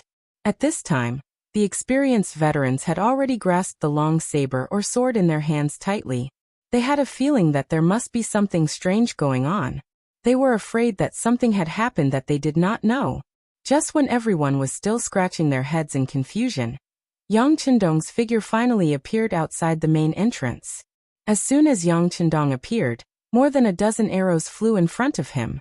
Yang Chendong dodged most of them, but there were still 2 arrows stuck in his body. However, they were only stuck in his body. As Yang Chendong's body shook, the 2 arrows stuck in his bulletproof vest fell to the ground. At this moment, his face was also revealed in front of everyone. Bugnam of Gojoseon? Mu Bin's eyesight was very good, and he immediately recognized Yang Chendong's identity. The corner of his mouth opened, revealing 2 neat rows of teeth. Yang Chendong laughed and said, "You are King Mu Bin of Sheeping?" "That's me." Although Mu Bin's eyes were full of surprise, because he did not expect Yang Chendong to take the initiative to appear, and only one person, he was more excited. "This is Yang Chendong, the Bugnam of Gojoseon." Whether it is the Baiming Emperor or the Southern Ming Emperor, they both regarded him as a mortal danger. God knows how many times the 2 emperors thought about beheading this person in public, but they couldn't do it. And now the opportunity has come to him. Doesn't this mean that his chance to make a great contribution has come? Men, capture him and reward him handsomely. In his excitement, Mu Bin naturally said. In fact, without him saying anything, the soldiers around him had already jumped out and rushed toward Yang Chendong, who was standing there alone. Go to hell. The muzzle of the heavy machine gun in his hand was raised, and there was a burst of gunshots. The more than 10 Mu family soldiers who rushed up were shot into sieves one by one, and they fell to the ground covered in blood. Even when they died, they couldn't close their eyes. The heavy machine gun's firing speed was too fast, and they didn't even have time to react. With a burst of gunshots, more than 10 people were killed. This scene also shocked the Mu family soldiers in front of the main gate. But they relied on the advantage of numbers and weren't too afraid. After all, Yang Chendong was only one person, and he only had one gun. Could he really kill hundreds of people present? Continue to go. If you can't catch him alive, then catch him dead.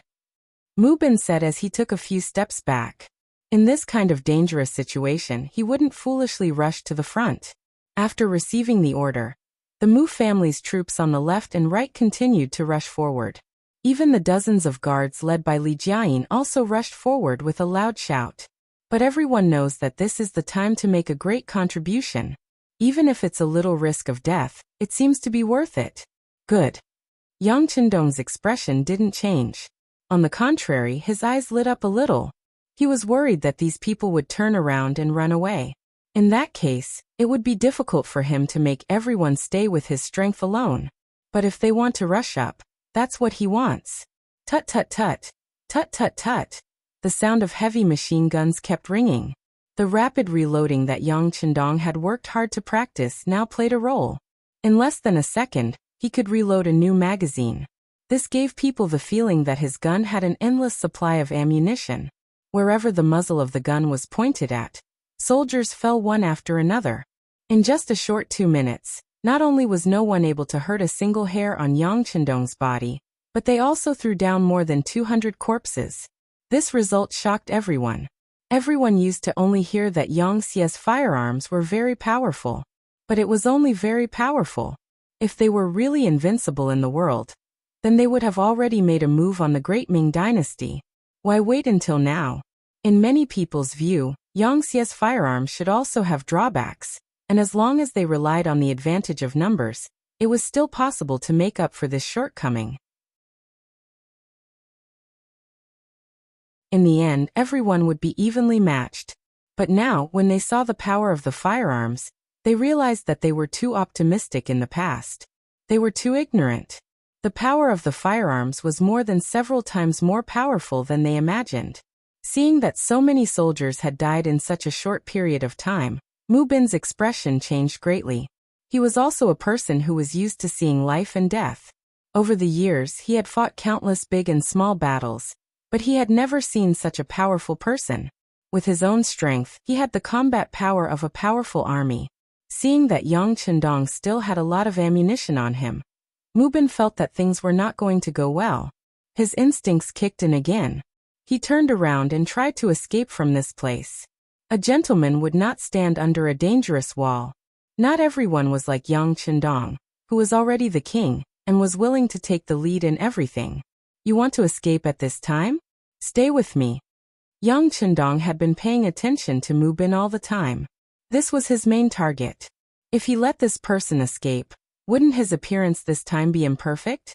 A smoke grenade appeared in his left hand. He held his breath and threw the smoke grenade with his left hand. Then a second, third, and fourth smoke grenades appeared one after another. The front gate of the Three Provinces King, which was originally clearly visible, was soon surrounded by a cloud of smoke and dust. They could not see each other, and they could not see each other. It was especially chaotic. During this period, there were many violent coughs, which were stimulated by the smell of the smoke grenades. Yang Chendong, who had been holding his breath for a long time, was not affected at all. Instead, he turned his body again and quickly came behind Mu Bin, who was trying to escape. Then he reached out his left hand and grabbed at Mu Bin's neck. You're tuning in to the Li Mei's Sword of Destiny YouTube channel. We're so grateful for your support, and don't forget to subscribe to join us on this incredible journey through captivating stories. Your generosity through donations truly makes a world of difference, as it's the primary source of revenue that allows me to expand and enhance this channel for you. Thank you from the bottom of my heart for being a part of this adventure.